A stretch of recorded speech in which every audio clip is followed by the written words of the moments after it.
you can lie to yourself. There was a bunch of times where I just straight lied to myself. Yeah. Where I was like, oh, I'll just keep doing this. I'm figuring it out. Like, no, it's like, it's time to change. You have to be thought out and you have to be conscious. You have to have self-awareness. Yeah. At a certain point, you have to acknowledge, like, hey, I suck at this part, but I'm good at these parts. Like, I need help. Right.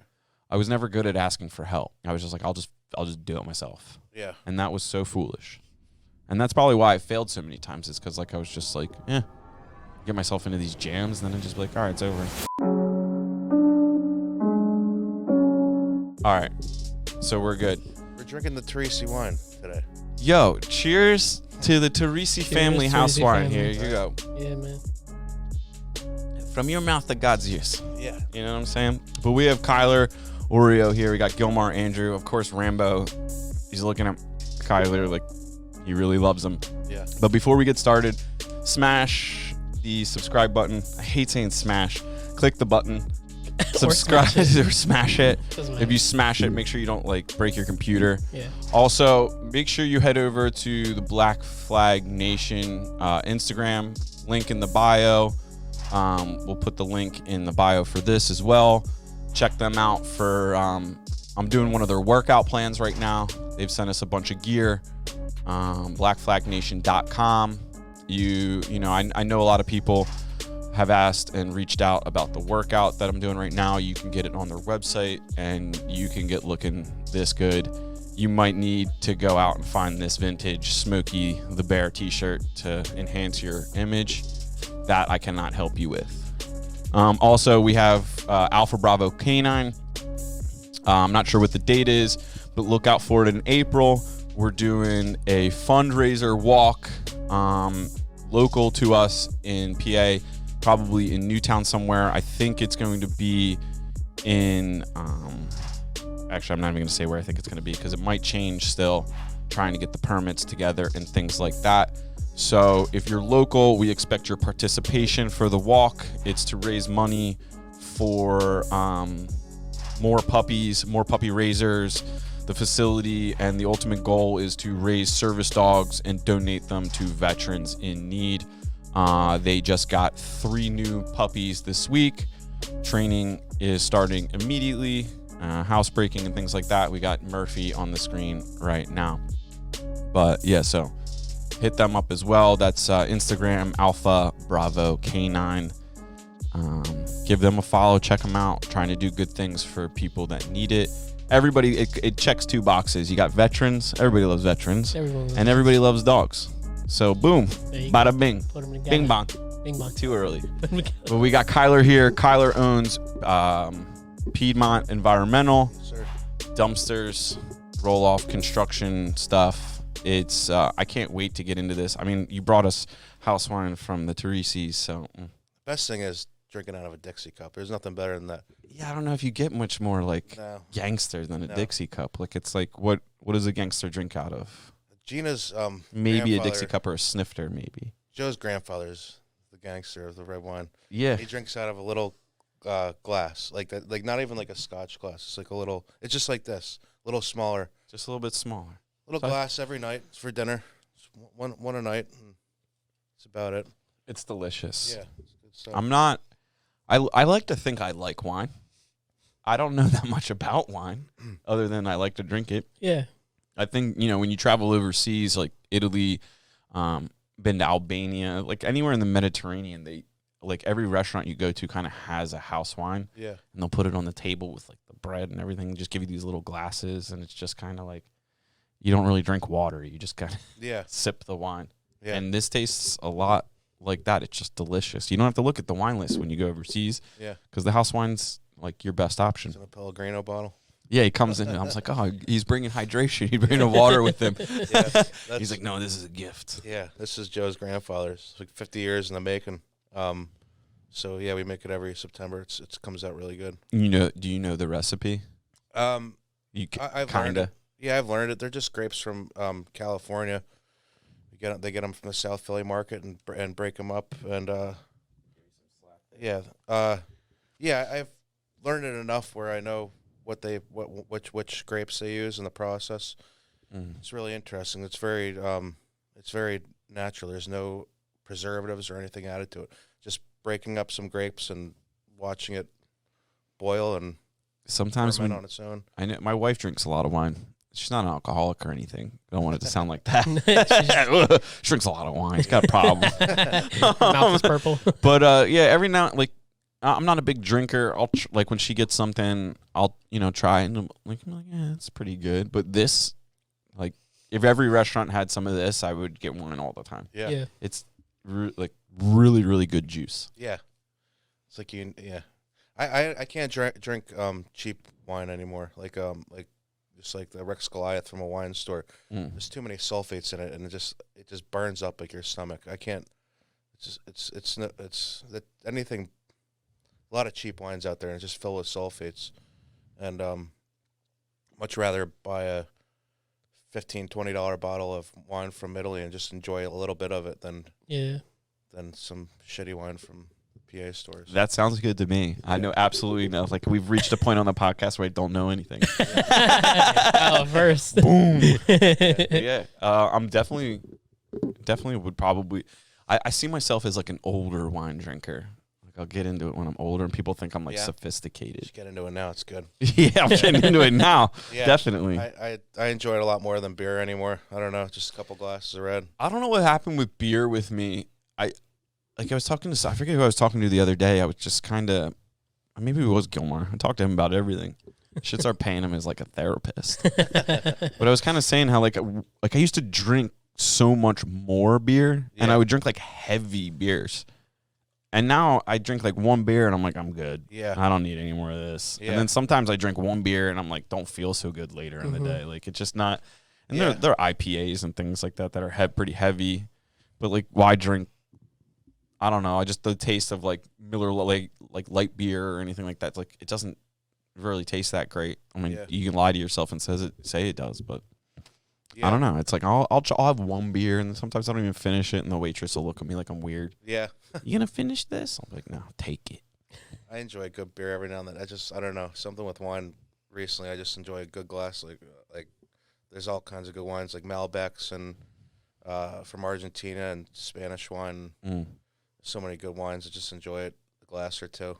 Yeah, it's definitely. I think we're getting older. Getting older. We're becoming seasoned gentlemen. I think I've drank myself to that Penn State. Yeah. Yeah. I don't you know. have like PTSD from it. Yeah. You're like you get that beer on your if you have like a little bit of Natty Light, you'll just be like, oh my god, Natty Ice. Yeah, we drank a lot of Lion's Head too from Wilkes-Barre. I don't even know why. It was just around. It was like $13 a case.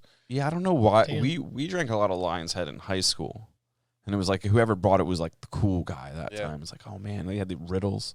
And you have a bunch of like drunk people solving riddles that weren't that smart when they were sober. So it's like, what's this say? Keystone. Yeah. Yeah. It was a way to go. Lion's Head was a good way to pass the time.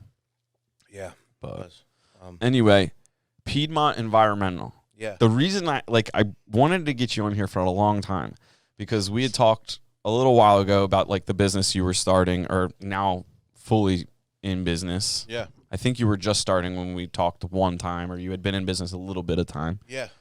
It's amazing to me. Like a lot of people that are listening aren't in the construction business, but basically you supply construction businesses or pretty much anyone in need with a roll-off dumpster and like the transportation and like all of that. Yep. Which is wild to me because the cost to get into that business isn't like, you're like, so you hear people, especially in the construction field that we're in, that are like, I'm going to start a business. I'm going to start installing cabinets. Yeah. And like, they think they got like a drill and an impact gun. And they're like, I'm going to do it. I got a level. I'm going to go buy some tools and we'll be good. But with your business, like the starting cost to get in is huge. Yeah. Like you got to buy a really expensive truck to haul the dumpsters. And you got to buy dumpsters. Yeah. And I guess help us understand what made you decide to go into that business as opposed to like any other business that you probably could have done. Good. I guess I'll start with going back like 10 years ago. I actually used to own an oil recycling business. Okay. Down in Florida with my brother, and it was awesome. I was like 25 years old. I was like 2 years out of college at Penn State, and then I moved down. He was living in Miami, in Miami Beach. So I was like, why not? Living fast and recycling oil. Yeah. So we went down there. I went down there and we started an oil recycling business, and it was real. We did really good. We had about 300 restaurants at one point, and about 3 or 4 trucks and a driver, and we did really really good with it, and I learned a lot from that business, what to do and what not to do. For about 5 years, we were in that business, and You're talking about like kitchen oil, like from grease and restaurants. stuff like Yep. that. Used vegetable oil that's been through a fryer, and I don't know if you remember, but back in I don't know what year it was. I'm losing track of time, but The wine's really hitting. yeah. It's the good stuff. Yeah, it was. I don't. It was.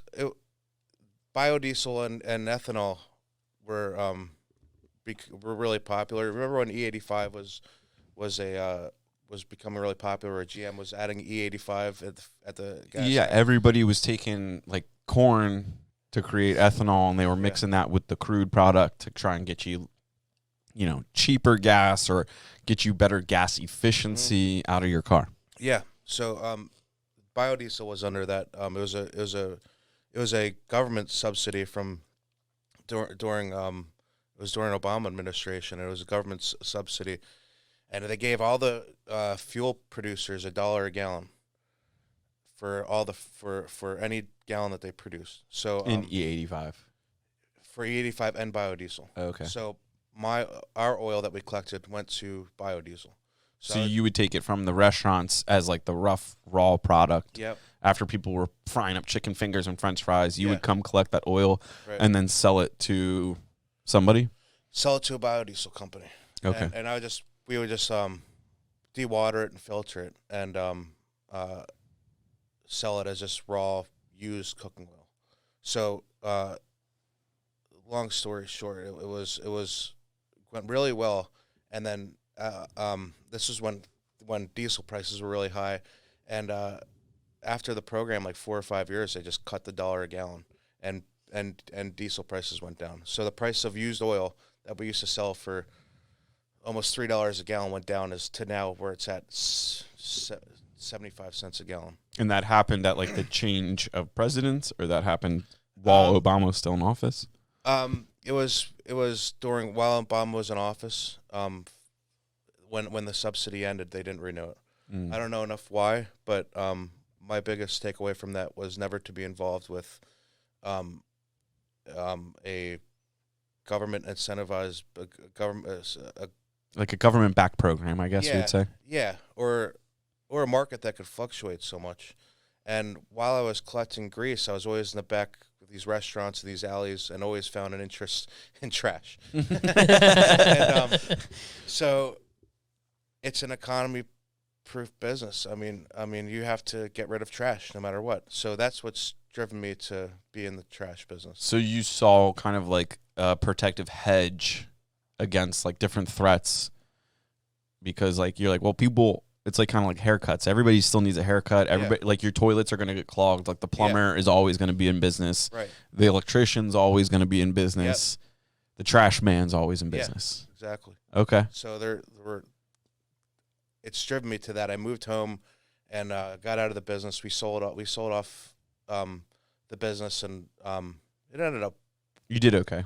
working out. Yeah, we did really good for 5 years, and it was tough for me to do that, but we had to financially. Just the market dried up, and it was out of our control. So It's very, a lot of people hang on to businesses yeah, well past their maturity or like peak.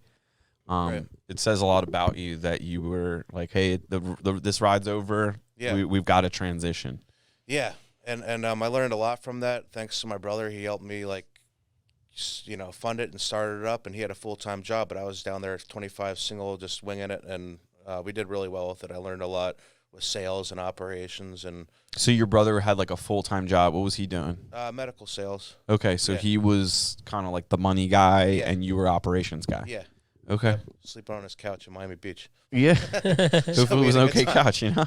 Yeah, we had a good time. How much older than you is your brother? He's Or 3 years older than me. 3? Are you guys close? Yeah, Should we say his name on the podcast? yeah, Christian. Christian. Yeah. Yo, thank you, Christian, Yeah. for Yeah. Yeah. The grease business Yeah. or the oil and grease business. Yeah, so we learned a lot from that, and it was kind of like tough for us to decide to get out of it. But I actually, part of it was me wanting to move home and be with, we were talking about it earlier, Joe's sister. You're married to Joe Teresi's sister. Yeah. So a lovely lady. Yeah. I've known your wife. Your wife used to, like, when we were young teenage boys, we used to, like, she had her driver's license before us. You guys were older. Yeah. And we would be like, I think she had a Prelude. She had a red Prelude. Red Prelude. And we would, like, convince her to take us places. And then, like, once we got there, we'd, like, convince her to let us drive the car.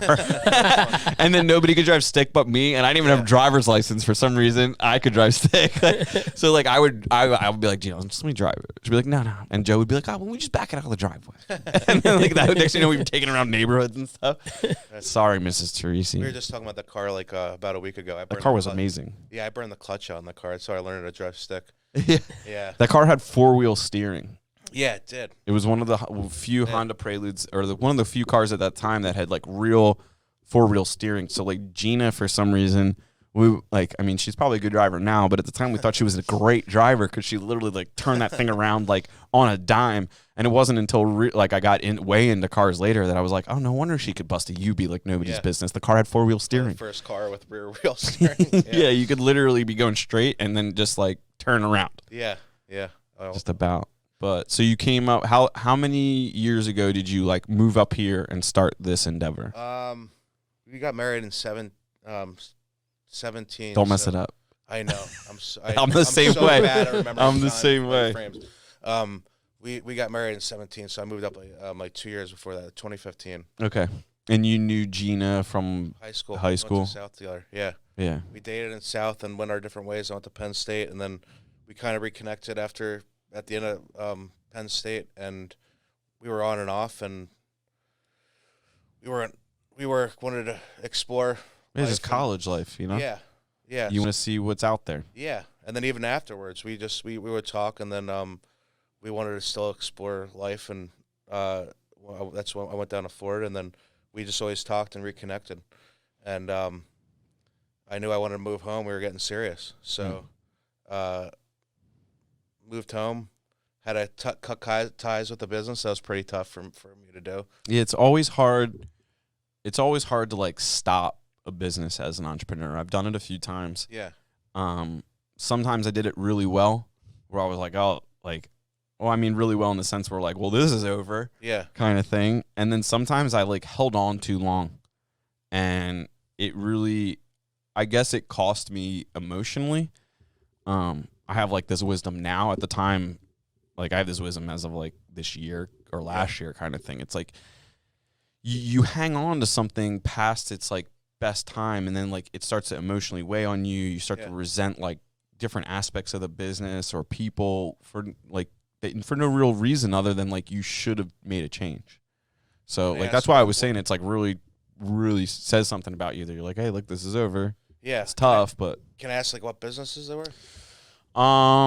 Yeah, like, I was involved in, like, the T-shirt printing T-shirts and, like, stuff like that a couple of times, with, like, success or not success. I've had designs, like, ripped off by, like we had this one sorry for partying T-shirt that we came out with it. Like, my brother was, like, fighting with my mom, and he's like, you know what, Mom? Like, you know, I'm sorry for partying. Like, I'm sorry for having a good time. Like, and he was being sarcastic. He was like, just like, my mom was upset. We just got a little too wild one night, and she was like, you guys need to stop. And my brother was just like this. Everybody kind of, like, my brother was like a magnet for people. Like, everybody was just always wanted to hang out with him. Yeah. And I forget what I think we put bubbles in my mom's hot tub, and the bubbles stayed there for too long. Like, the bubbles were there for weeks because we just put too much bubbles in there, and my mom was furious about it, even though she didn't use the hot tub. I understand why. And my brother was like, look, I'm sorry for partying. And then I was like, dude, that's a T-shirt. And we ripped off the Run DMC kind of, like, album cover. Yeah. And made Sorry for Partying. We sold the shirts, like, out of stock, like, numerous times. And then one of my friends, like, around Easter or like May was on the boardwalk in Ocean City and was like, dude, every one of these t-shirt shops has this shirt design that you had. And then we were finding it on websites. Then we were finding it like, so like our shirt design, we probably sold like a few thousand shirts. And then because like we were pumping it out over social media and things like that, and like Facebook and things like that, were just starting to become leverage. I was pretty good at leveraging those platforms in the beginning of their existence. Now it's a little bit more difficult, and it got a lot of exposure, and everybody else was like, oh, well, that's not trademarked. We'll print it too. And then at the same time, I forget what the band was or group. I think it was LMFAO. Is that a group, Gilmore? Yeah. Yeah. So they came out with like that's the song Shots. It was like shot. Yeah. And we marketed the shirts like kind of with the song and got a little bit of trouble for that. So we like couldn't at that point like trademark the design. Oh, okay. We couldn't, like, there was no protections for us. So like I was pretty pissed, but I was younger, didn't have the money to like defend it. Yeah. I had Tradition Construction. I started that company in like 2011. And, you know, that company changed a bunch of different times. I wouldn't say I had to, like, shut it down ever. Yeah. But I made, like, transitions where, you know, when we started, we were just, my brother and I were subcontractors. We would do trim, doors, basically general contracting type stuff for custom builders. Right. Or renovators, because we live in an area where there's, you know, a lot of estate renovations and things. So we did snow plowing mixed with that. Then we went from that business, Tradition Construction changed, and we did retail fit out. We did like Yogurtland or Avis budget rental cars, like the commercial space. We would come into buildings, and we had I got relationships with all these like commercial. I don't know what the job's called. Like it's like the dude for each one of those companies who's like the allocation person, man or lady. And they would go and they'd find like new spots, like, oh, this corner is like a really good place to put like a Hertz rental car. Yeah. And then they would call us, and we would like take the model that their corporate person did, and we would like do our best to like make that store look like the model. And sometimes it was not easy, and sometimes it was like, you know, we would work in an airport or something like that. And we did really well in the commercial like fit out space, but it sucked. Yeah. Like it was just like the same designs all the time, or it's just like you're building like a yogurt place. Like it's not cool. Can't be creative at all. Zero creativity. Yeah. And I kind of lied to myself. Like I was always a creative person. I've always been wildly creative, but I kind of like looked down on creative type people because I was always kind of raised that like, you know, business, finance. We talked a little bit about it on like a podcast or two ago where it's like everybody looks down on like the trades and it like, and it wasn't so much like my mom was just kind of like, well, whatever you guys want to do is good for us. But like my dad was very corporate and was always like, look, like you need like a good job, go to college, get a good degree, get with a good company, get benefits, all this stuff. And like me and my brother were just wild boys. Yeah. And like that was never going to be an option. Yeah. That was just like going to a job at a desk and in a building was just never for us. Yeah. So like I kind of just like tried out different stuff, and you know I failed at most of it. And then like over the time, like we started like the Revival Audex type brand came together very slowly, and I partnered with Jonathan, and like he had like a kind of a vision. I kind of had my vision. We came together, and you know that was Audex Revival, and it took a little bit of time to kind of like you have two different minds that are very strong. Yeah. And it's like it takes a lot of work and like assistance to like get all that energy focused in one direction. Yeah. And then like once we started kind of like getting to that level, like I think we still have some room to grow still. But like once we started like focusing that laser beam together, like things really just kind of like fine-tuned it. Yeah, it just kind of worked out. Like I always wanted to do like the sales and stuff like that. Yeah. But I also really liked building the teams and being out in the field and doing the operations thing. So like we had to figure out like, well, who's the best person for that role? Like, do you do the operations? Do I do? Do you need help? Like all that takes like time. I've learned that like in the beginning when I started out in business, like at age 25, I'm like, why am I not a bazillionaire yet? Yeah. I was like, we've worked so hard. Like, we have good ideas. Like, why is this not working? And now, at, like, 34 now, it kind of makes more sense to me now. It's like you have to make the mistakes fast. Yeah. Identify them and then change.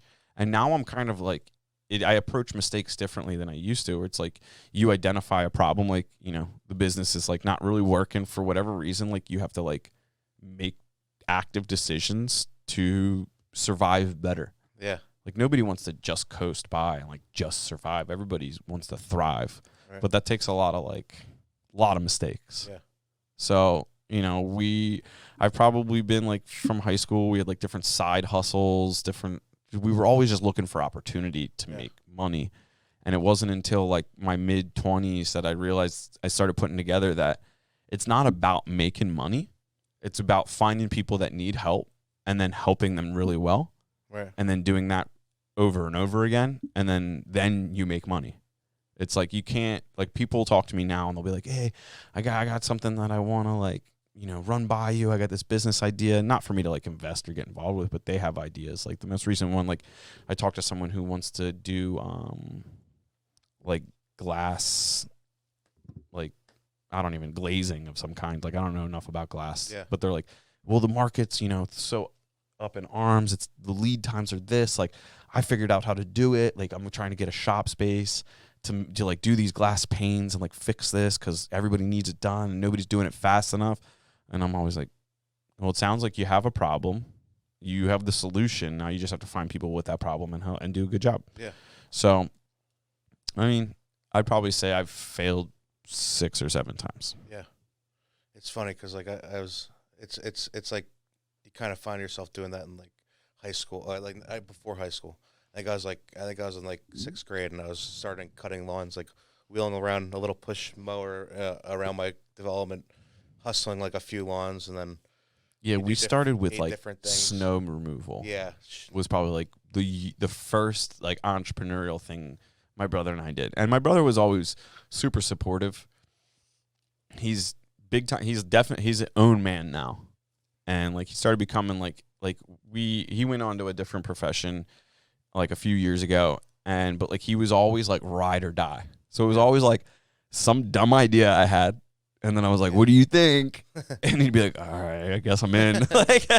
So I was very fortunate to always have him there for me when I was failing. Yeah. Because he'd be like, hey, this isn't working. Yeah. And I'd be like, yes, it is. And he'd be like, yeah, we'll talk next week. Yeah. And it's really just, it's about failing. We started snow removal when we were kids. A lot of people started in the lawn business, but it took us both a while to realize, like, hey, business is like being out on our own is like, that was what we're like, that's for us. Yeah. Yeah. I was listening to your podcast with the, just like, I mean, I think our generation, I just turned 36 like this month. I think our generation was just pushed to go to college. And I think it created a bit of an issue because there's kind of lost the blue collar tradesman. It's evaporated. It's gone. Yeah, it was like frowned upon to go to tech school, and like you look at these look at you guys building houses or electricians that are making $80 an hour. It's like Jesus. Yeah, I remember when like the first job I did as tradition construction. We did a fence installation. A little more? Yeah, hit me. Yeah. Hit me, Tube Sock. Yeah. Gilmore, you want some? Yeah. It wasn't it wasn't a question. Rhetorical. Coming out of Penn State, like $40,000 a year was the starting rate for was pretty much my starting rate for like a. What'd you go to school for? For business, for supply chain. I didn't want to go to school for marketing.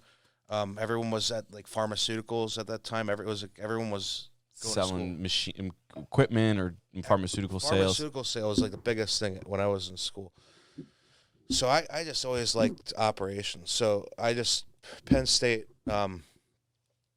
was really well known for supply chain. So I went to school there, like logistics operations, and I really liked that. But coming out of school in the distribution, and anyone, even in sales, like the starting rate was $40,000 a year.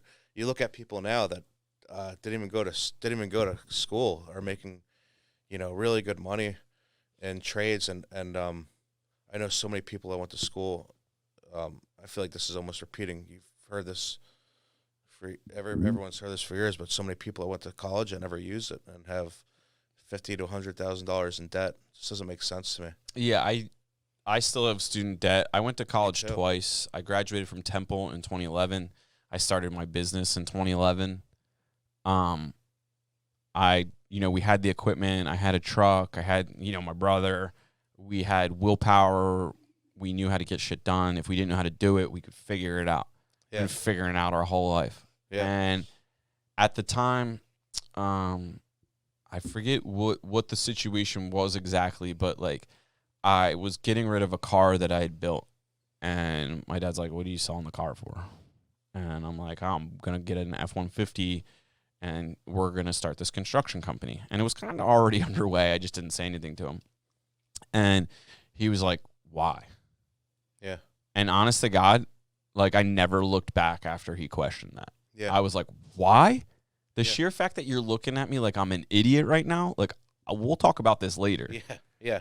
Like it was just kind of like, what do you mean why? Like I see all the opportunity. Why do you not see the same opportunity? And it was like, it was foolish and immature of me to kind of expect people to understand what I was after. I was definitely like the kid in college or out of college that would be at the parties like talking about business, and it would like kill conversations. Yeah. Or there's tons of people you could be like, yeah, this guy, I understand now. I can't even tell you how many times I've been told that. Yeah. Where it's like you meet people or you have people come on here and they're like, oh, dude, he was talking about this back in so long ago. Yeah. And I can't say that I'm like a visionary, and I didn't have like the vision where I'm at now, but I knew there was like, there was a few things I knew for certain. I was going to work harder than anyone else. Yeah. Which anyone else, that addition to that statement may or may not matter. But like that's what was important to me at the time. And then like I was gonna figure it out. Like no matter what, like it was not an option to fail. Right. And I've had that mentality since I don't even know how long. Like my whole life maybe. Like I was just like, the failure isn't an option. Yeah. We will just keep fighting. Do you find yourself just good at figuring like stuff out? I feel like it's I don't know if I'm a lot better at it now because I'm calmer. I still get like emotional and fired up sometimes. I'm not even gonna lie to the listeners about that. But it's just kind of like I see things for what they are and I admit what they are sooner. Yeah. Like I don't beat around the bush anymore. Like I understand how like if you can lie to yourself. There was a bunch of times where I just straight lied to myself. Yeah. Where I was like, oh, I'll just keep doing this. I'm figuring it out. Like no, it's like it's time to change. Yeah. Like you got to make a change now. Like I remember probably 2015, 2016, I was in a relationship that was kind of stagnant. I was not happy with the way my business was going, but I was also like, I went back to school to get a bachelor's degree in architecture. So I was, trying to do the business. I was living in the city, but all my business was in Bucks County. Yeah. I was going to Drexel. So like, I was just like a pinball in a pinball machine. I was just bouncing around. And now, looking back on this, I was like, well, yeah, you weren't making any progress because you were trying to do so many things at once that you were only really giving like each thing like a little bit of time. Whereas like I wasn't fully focused on school, so I was angry. I wasn't fully focused on the business. It wasn't yielding what I thought it should. Right. And like that was my immaturity as like a business owner or a young person. That was just like, all I got to do is just work hard. Like you have to be thought out, and you have to be conscious and like, I don't know what the word is, awareness. Like you have to have self-awareness. Yeah. You have to kind of, at a certain point, you have to acknowledge like, hey, I suck at this part, but I'm good at these parts. Like I need help. Right. I was never good at asking for help. I was just like, I'll just do it myself. Yeah. And that was so foolish. And that's probably why I failed so many times, is because like I was just like, get myself into these jams, then I just be like, all right, it's over. Yeah. I don't mean to keep asking different questions. Go for it. But you're here. But it's the red wine talking. It is smart. It's heavy stuff. Yeah. It's funny you say that because I might be. I think it's people's just the way people are built, but I see a lot of people doing different things. Um, I see people, they're successful too, but I feel like maybe they could be more successful if they focus on one thing. I know so many people that are just doing like 10 different things. Like we have our one buddy, he does landscaping, snow removal, fix his house so you can fix your heating pipe, like your heating. Yeah, that's plumbing. a huge red flag to me now. Yeah, you just focus on heating and like and electrical. I think some people are wired where they can't handle that and they're like ADHD all over the place. And I kind of got into a little like it was heading towards like a disagreement on the phone the other day. We had a lady email us kind of like just seeing what kind of needs we had for general contracting type stuff. yeah, And she'd reached out on Instagram before, we kind of chit-chatted.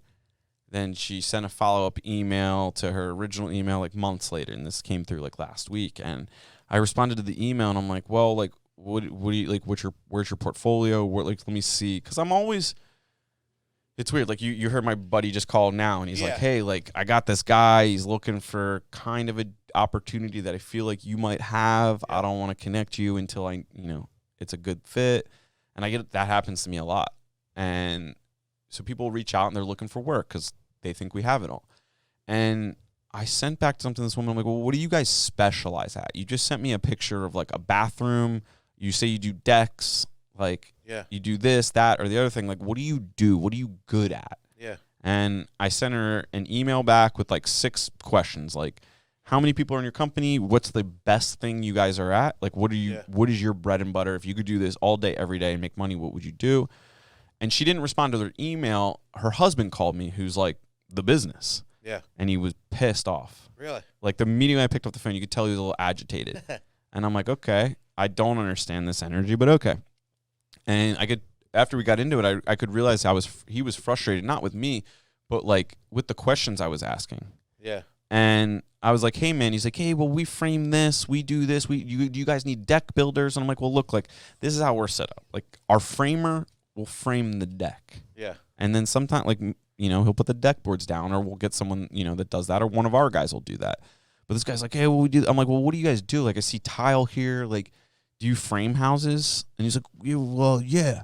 I'm like, well, none of the pictures you sent me show anything like that. Yeah. And he's like, well, we just finished framing a 2,000 square foot addition over here. And I'm like, okay, well, like that there's not even pictures of that in here. Yeah. I was like, dude, like we work, and he was getting more pushing back on me. I salute how hard he pushed back, because that's sales. Yeah. And I was like, look, like we work with specialists. Like if you're the best in the world at tile, or like that's what you, like I'll hire you for tile. Yeah. And the guy shot himself in the foot because like he's like, no. And I'm like, dude, we don't hire GCs. Like we are the GC essentially. Like I hire the best of the best. If you are the best at framing and decks, that's what you should be selling. Like you don't do bathrooms and like you can't be good at both of those things. Yeah. Like Joe with painting. Like he's a really high end painter. Yeah. Yeah. He's like, I do painting. Yeah. I don't do any of this other stuff. And like being honest with yourself like that and putting yourself in a niche, people think like that's a disadvantage. It's like, oh no, I've got machine guns, I've got artillery. Like you think you need to be a small army. Yeah. And when I look at that, I'm like, I've been there. I know you're lying. Yeah.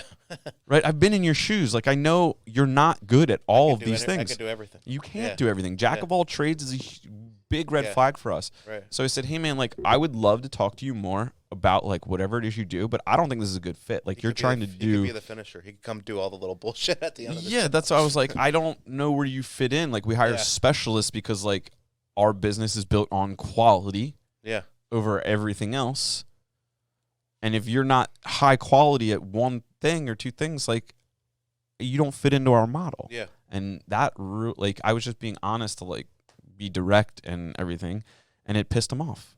He got so upset. He's like, well, no, we're a capable company. I'm like, I'm sure you are. Sometimes it's gotta, but we're not doing business. And like the way you're like, I didn't say this, but I was like, the way you're behaving now, just by me pushing back a little bit on you, shows you how you operate. I'm not dealing with that shit ever. Yeah. I'm not gonna deal with that. All you gotta do is ask questions sometimes. I had somebody call me today, and it was like a 215 number, and they said, and I've had somebody hack like my emails recently. It was weird. Somebody was trying to like, some Russians. Yeah, maybe. Watch out, man. Maybe. They're probably like, this guy used to be No, he probably Ukrainian. works for Biden. I heard your podcast. Don't get me started with the Russian stuff. Oh, Jesus. Yeah.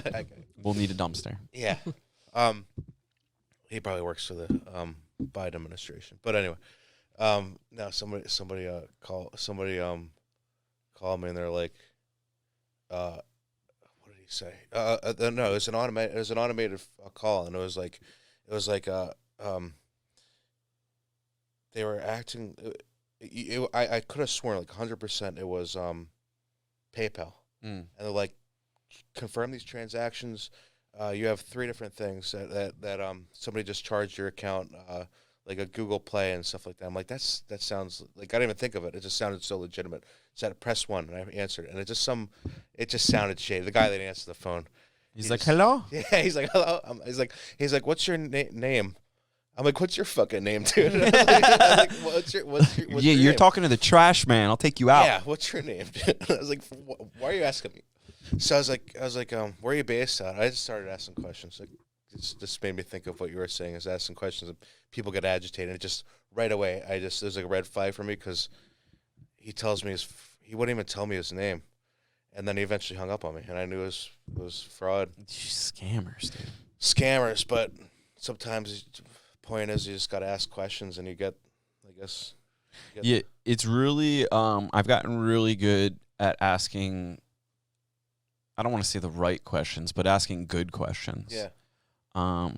You with enough, you experience enough bullshit, and you know the wise age of 34 that you're like, you were wise at like 34, 36. yeah, I know for like how much I've grown in the last couple of years. I know that there's like so much more potential. Yeah. For me to grow into, but I'm very aware of the stuff I don't know now.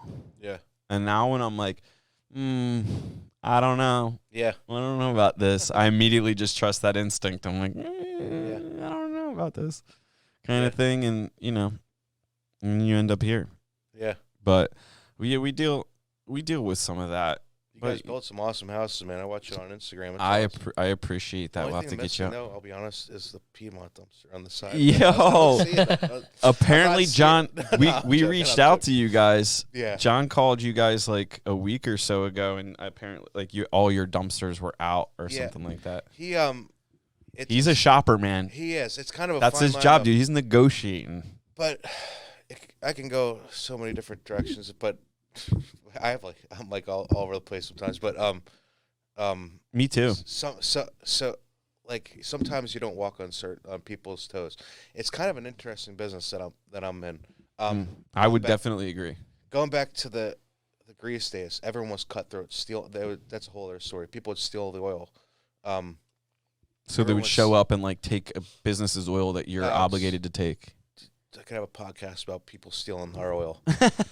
But people would open a drum and behind a restaurant suck it out. So then we got these dumpsters made. They would cost us like $800, and it was fabricated steel.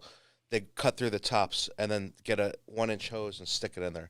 So then I got extra rebar and different things to expanded metal. Then they eventually just put a plasma cutter to the back of it. Oh, Jesus. Damn. Where there's a will, there's a way. 12 gauge steel. I'm like, I'm losing, man.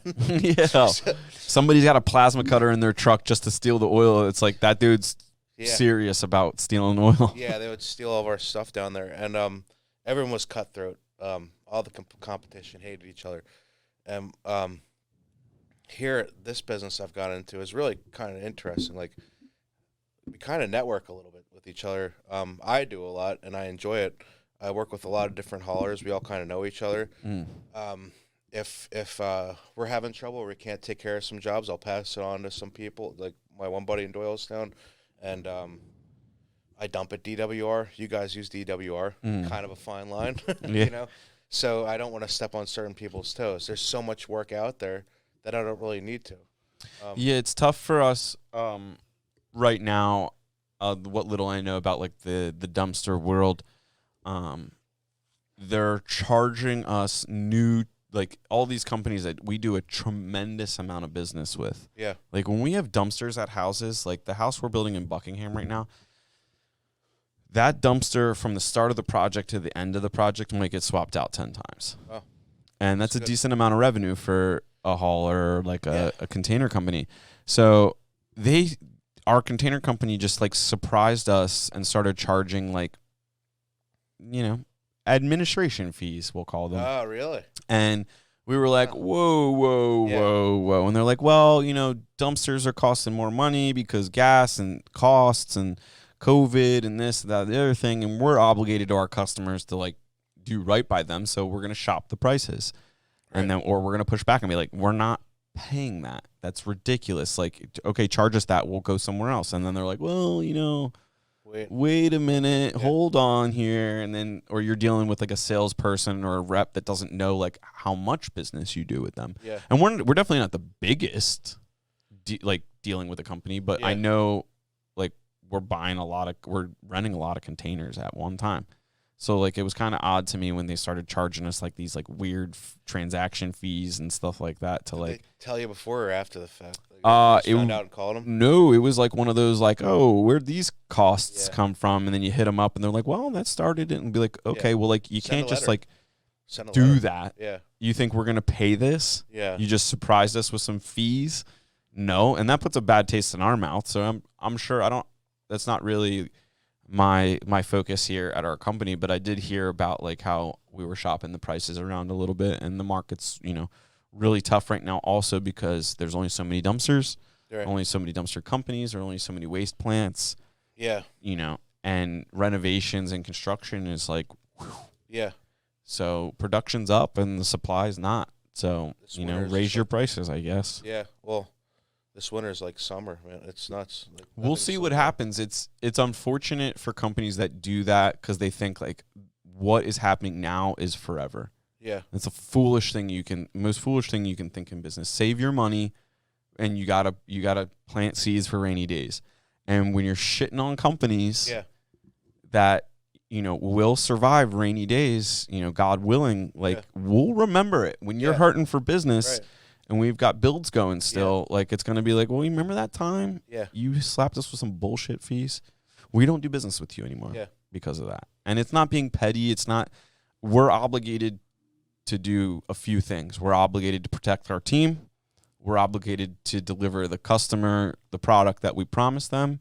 Right. And the rest of our obligations are just kind of like do, good, honest business. Like if you're not doing that, we're not obligated to be any type of way to you. Yeah. Especially if you're being shady and like throwing on like hidden fees and stuff like that. Pisses me off.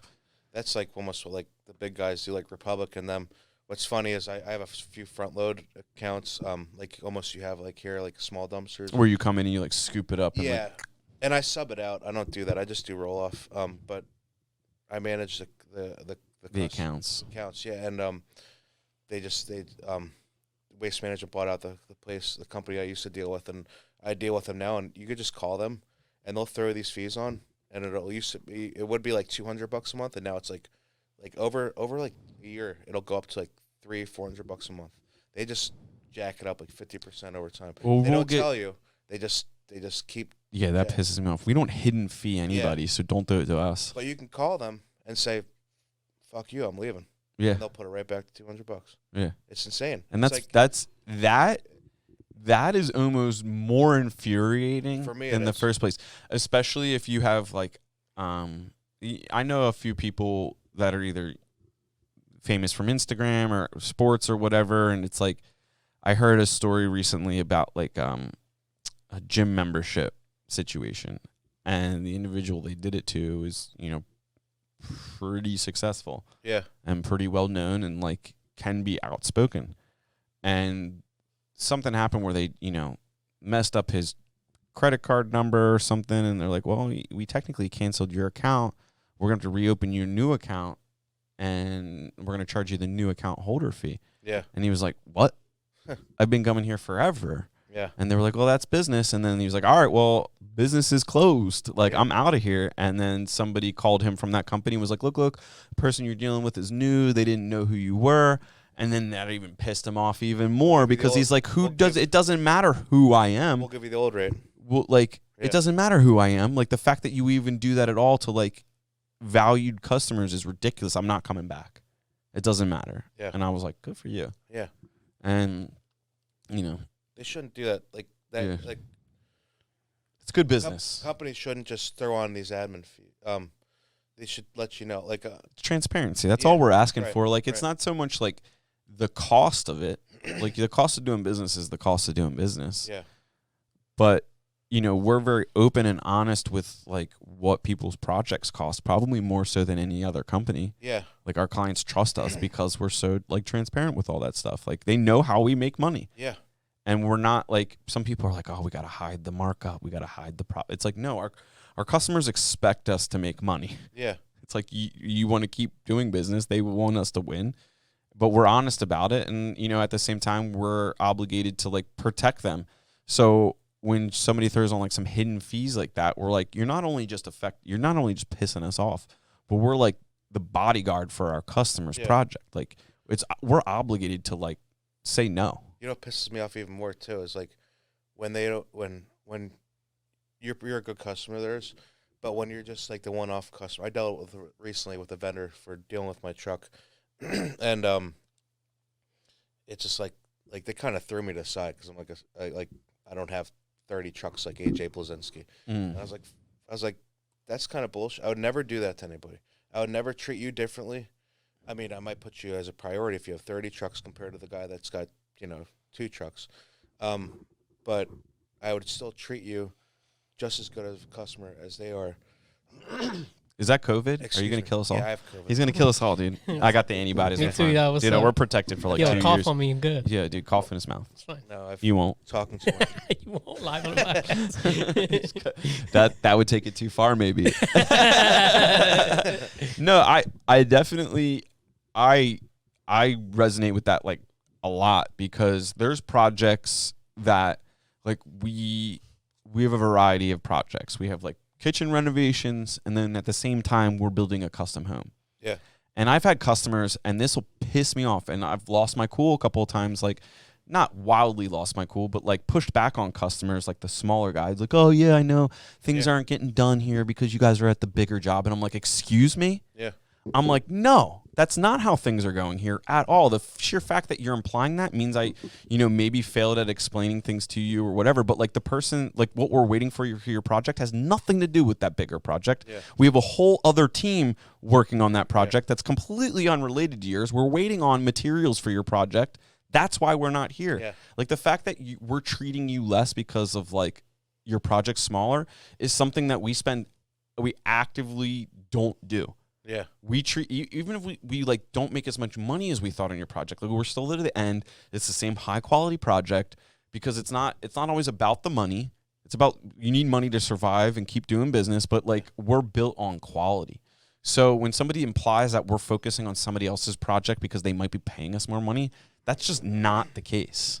Yeah. It's not the case. And honestly, like if you broke it down to like small project to big project, like you're kind of all paying the same amount of money. Your project's just smaller in volume. It doesn't matter. The profitability is still the same. The fees are still pretty much the same. Like everything's the same. So it's like we're still making the same money if we're here or there. So like, no, that's not happening. I've so seen a lot of companies do that though. And it just happened to me recently. I'm like, it does happen. I'm like, But we do so much work to not be those guys that when somebody like remotely implies that we are, it's like hard for me not to take it right to the heart and be like, and get like upset. Be like, no, like we spend so much time and energy trying to be high quality to everyone, no matter if like you're a 1%er or, you have 2 working professionals saving up money to do the we don't care. Our goal is to make happy customers because happy customers make more business. Right.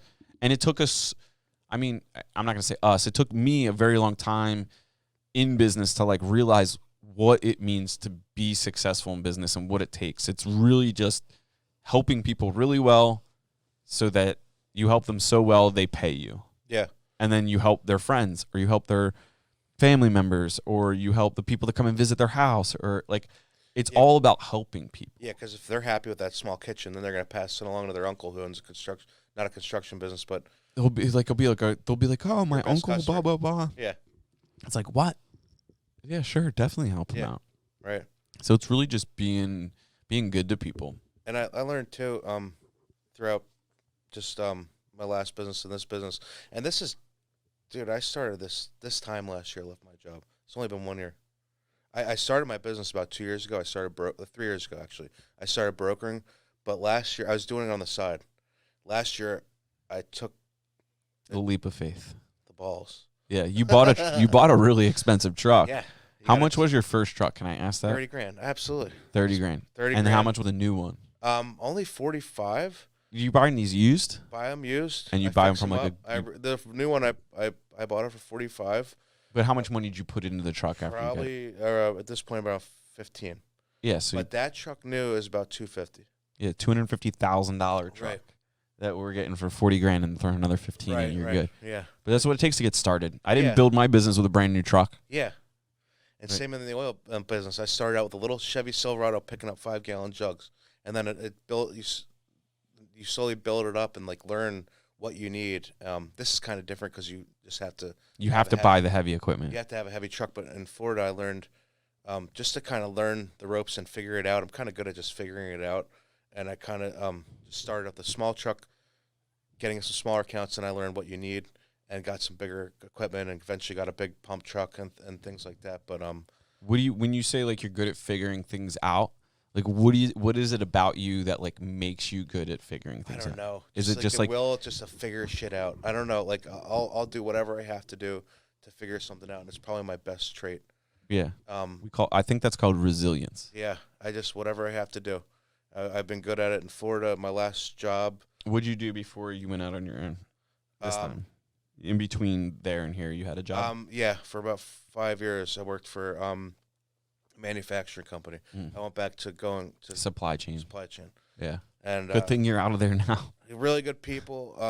The supply chain, you just say supply chain and people are like, Corona supply chain, it's all messed up. You hear about Windows? Yeah, we know about supply chain. It's Dude, horrible. people like, I'll see people at the gym and I keep to myself there in the morning, but like I've been trying to like be nicer to everyone around me all the time. Yeah, you can hear me. Yeah. That like, it's just kind of like people are kind of just asking me, Gilmore, you want some? Yeah. Yeah. Again, not a question. You got a question? No, I said again, not a question. No. Just give it to me. Take the whole bottle. There you go. Oh, Cheers. yeah. Gilmore's off camera drinking his face off. Yeah. The Teresi house wine. Yeah. Um, yeah, people will be like, "Oh, what do you do again?" And I'll be like, "It's sponsored by Teresi house wine." Right. Shout out. Sam Pellegrino.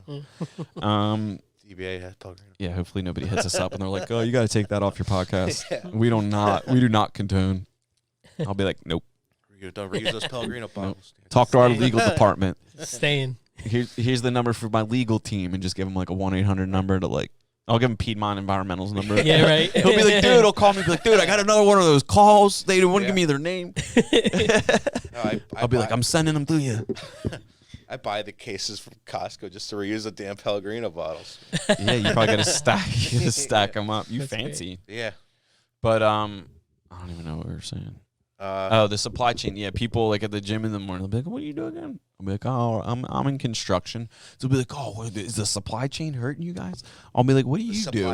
The supply chain. I'll be like, what do the you fuck guys does that mean? What do you do? The supply chain. The supply chain. I'll be like, which part of it? The Yeah. window, the door, like there's so much stuff we buy. It's like, what are you talking about? What's funny to me is like the average people, especially in Bucks County. I make fun of the Bucks County housewives a lot. Yeah. I probably shouldn't say that here, but No, you can say it here. It's probably no women are listening to this show, really. Make me think of your show recently. I was thinking about it today.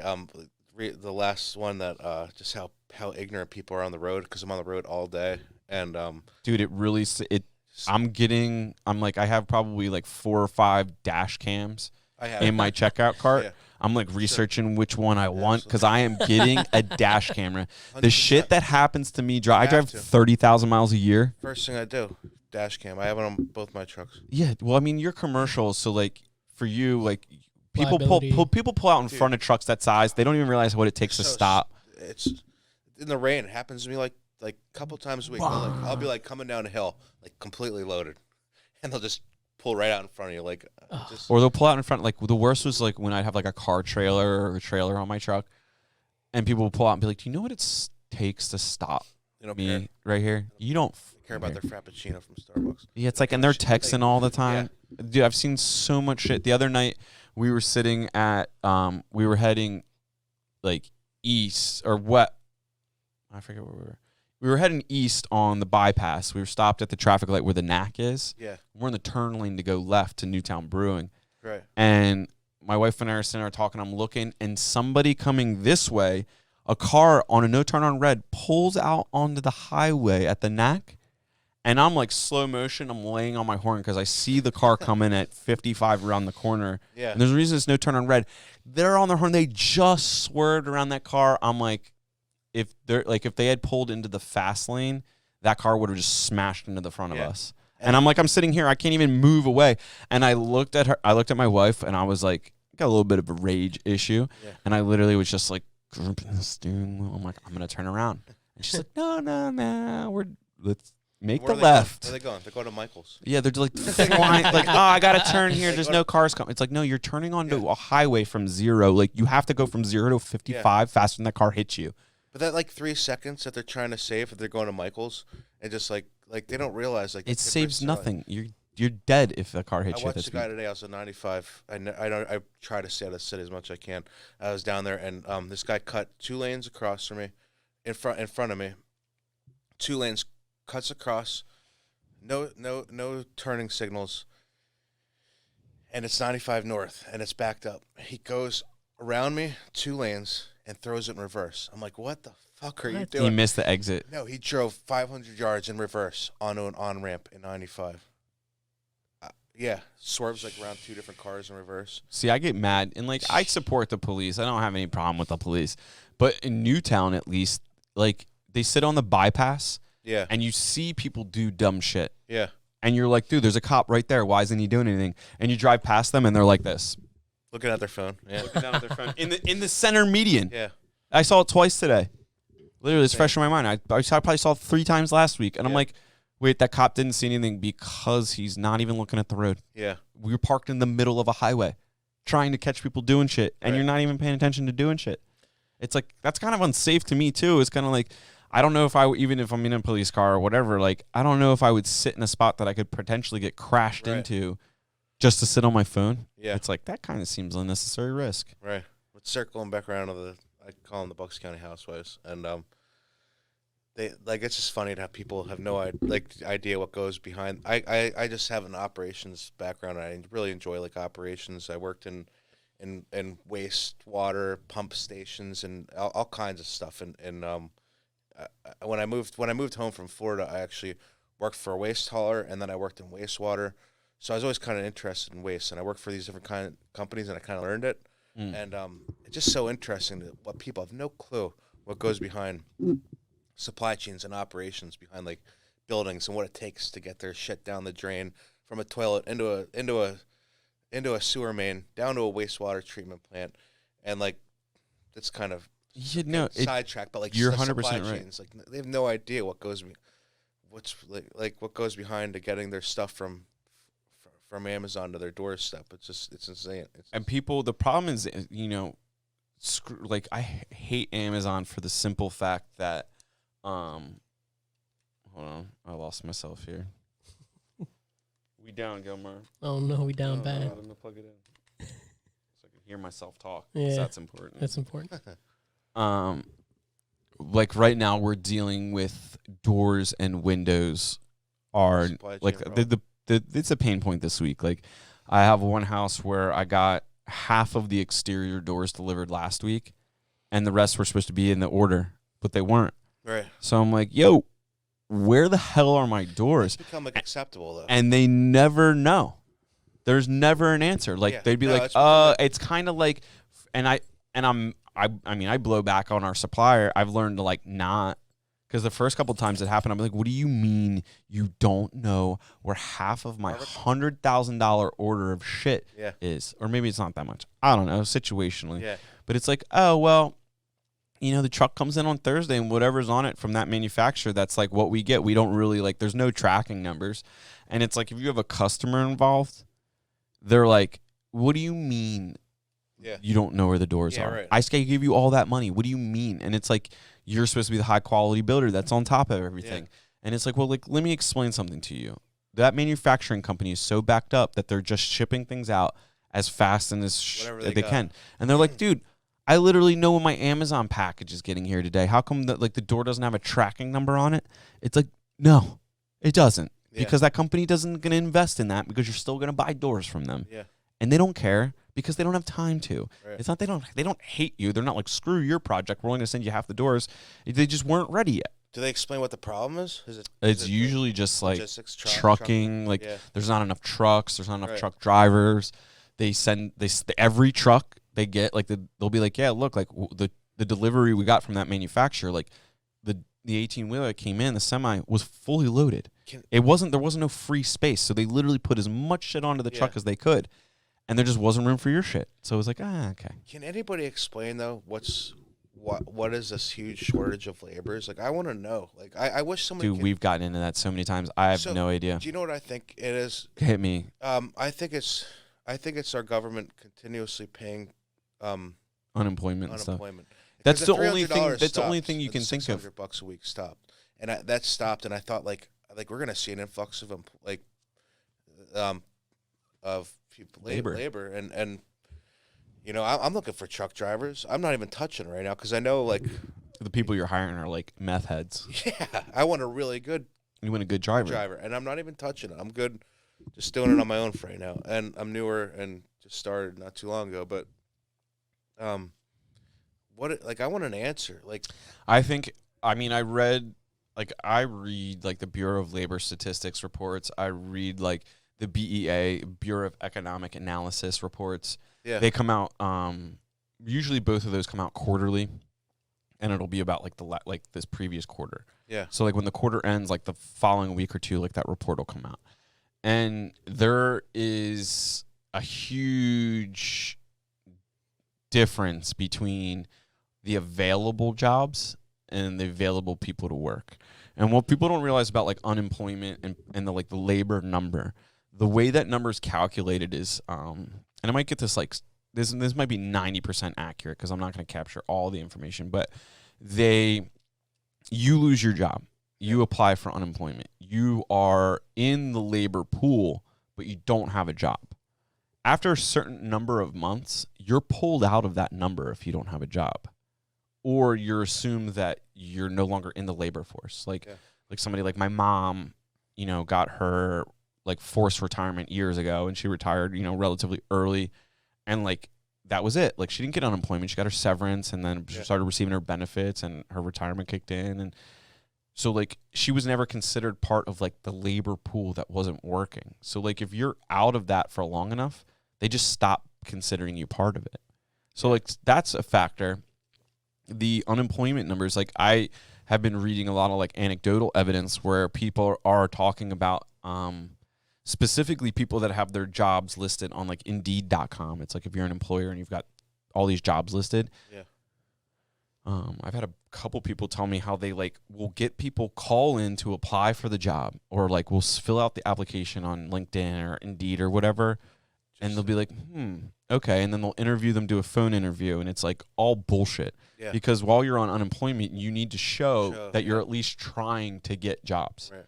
So you do bullshit interviews, you don't get the job or you don't accept it, and then you just keep getting unemployment. Yeah. And I don't understand that, or I don't resonate with that, because I've never been someone to like sit on my hands. Yeah. Mm-hmm. Like I've never been someone that's like, you know what, I'll take a few months of unemployment. I mean, I don't get unemployment if I don't contribute, so you don't get unemployment.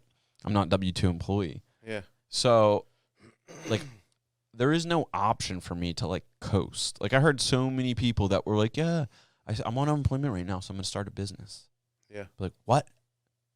Wait a minute. Like, okay, I guess. Like, we're financing you to...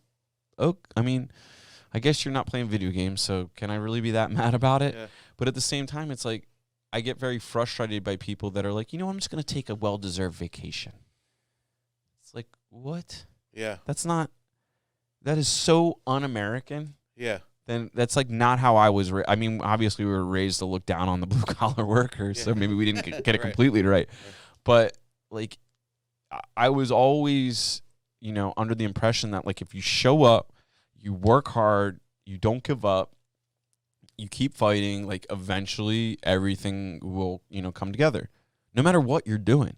Yeah. So when I see these people like taking a year or two off, like I don't think they've fully encapsulated how stupid they are. Yeah. Like you think you're game in the system, but what you don't realize is like right now there's a labor shortage. But what happens when there's like not enough jobs? Yeah. And then you have 2 years less experience than the person that worked these last 2 years or 3 years by the time we get around. So it's like you go into that job, you just took a year vacation, you go for an interview and they're like, okay, well, what did you do the last year? And they're like, I worked on personal development. It's like, well, what does that mean? It's like, well, I really set out to read 12 books. I wanted to read, 1 book a month, but I really I got halfway through this 1 book and it was really good and impactful. Yeah. It's like your future employer's like, ugh, this person's not doing it, not getting after it. Yeah. Nobody wants somebody working for them that's not going to do right by the business.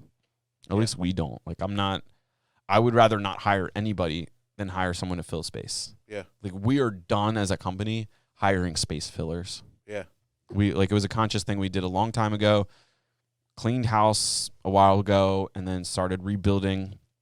And now really it's like you just get like really good people, right? Yeah, we only hire the best. That's or how I we am. hire people that are the best, either people, like they're great people, and we build them the skills they need. Yeah. Or we coach them into those skills. And goddamn, like that's a hard path, but your company and your product are like safer. Your customers are safer with that path. Like I will get somebody that's, a younger person and, coach them up until they're ready to manage a product. Like I'll give you the opportunities. All you have to do is deliver for me when I give you like the stepping stones. Yeah. And we have young Brian who's 21 years old and he's managing, massive renovations. Yeah. And people are like, wait, how old's Brian? I'm like 21. I'm like, what? Like, what? How did this happen? Yeah. I'm like, he gives a shit.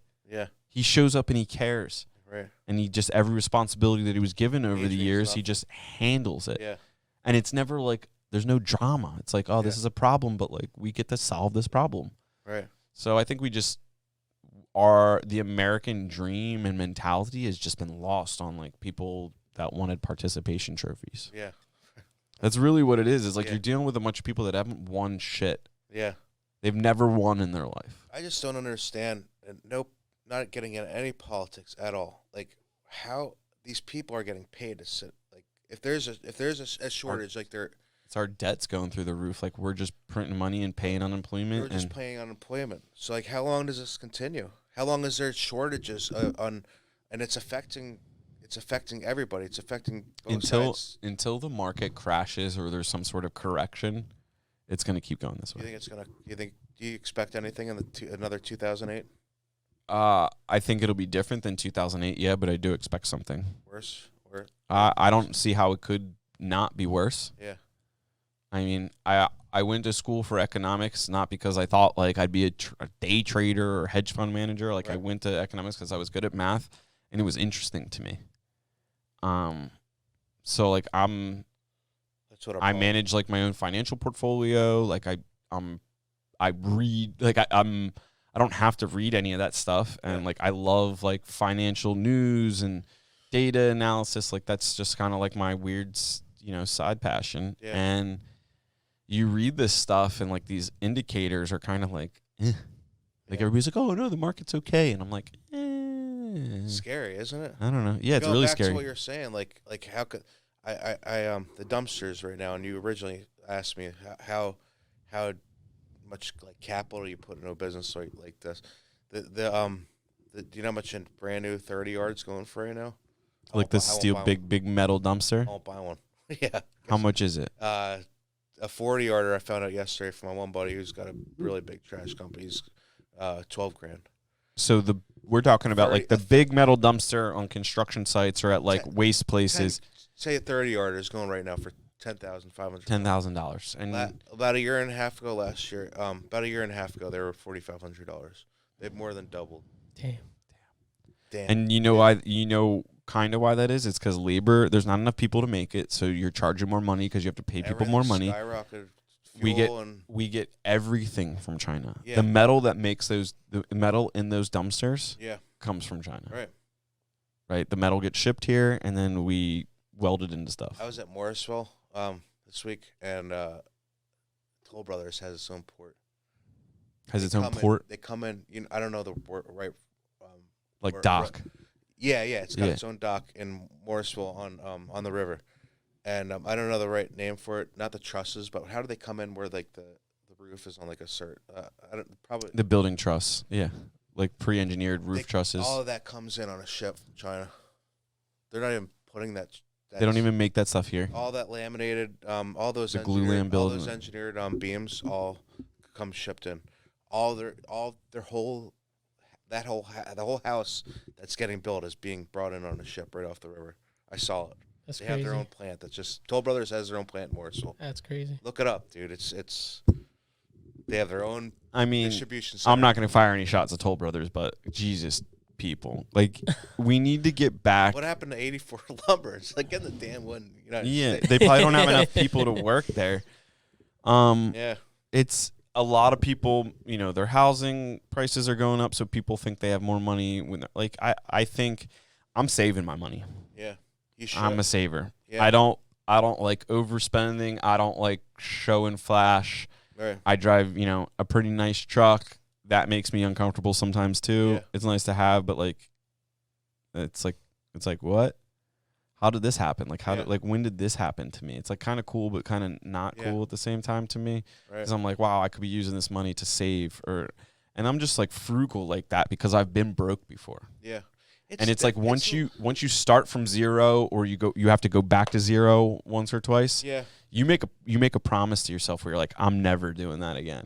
It's a little different though, I think, and I've been thinking about this because I have an old car. It's like the first car I paid off, and it's a little different. I think if you have your own business and you work your ass off, and like you sit here, like my goal is at the end of this year, I want to hit a certain number, and I want to order that electric F-150. That's my goal. Yeah. I want to. Yeah, but like what But like you're a big electric car guy? No, I don't. I think it's kind of interesting what they're doing with getting away from. I was always into the small diesels, really efficient diesels. Do you know anything about those batteries that are in electric cars? No, not at all. So there's not enough raw material that goes into those batteries in the world to make enough batteries to replace gas cars.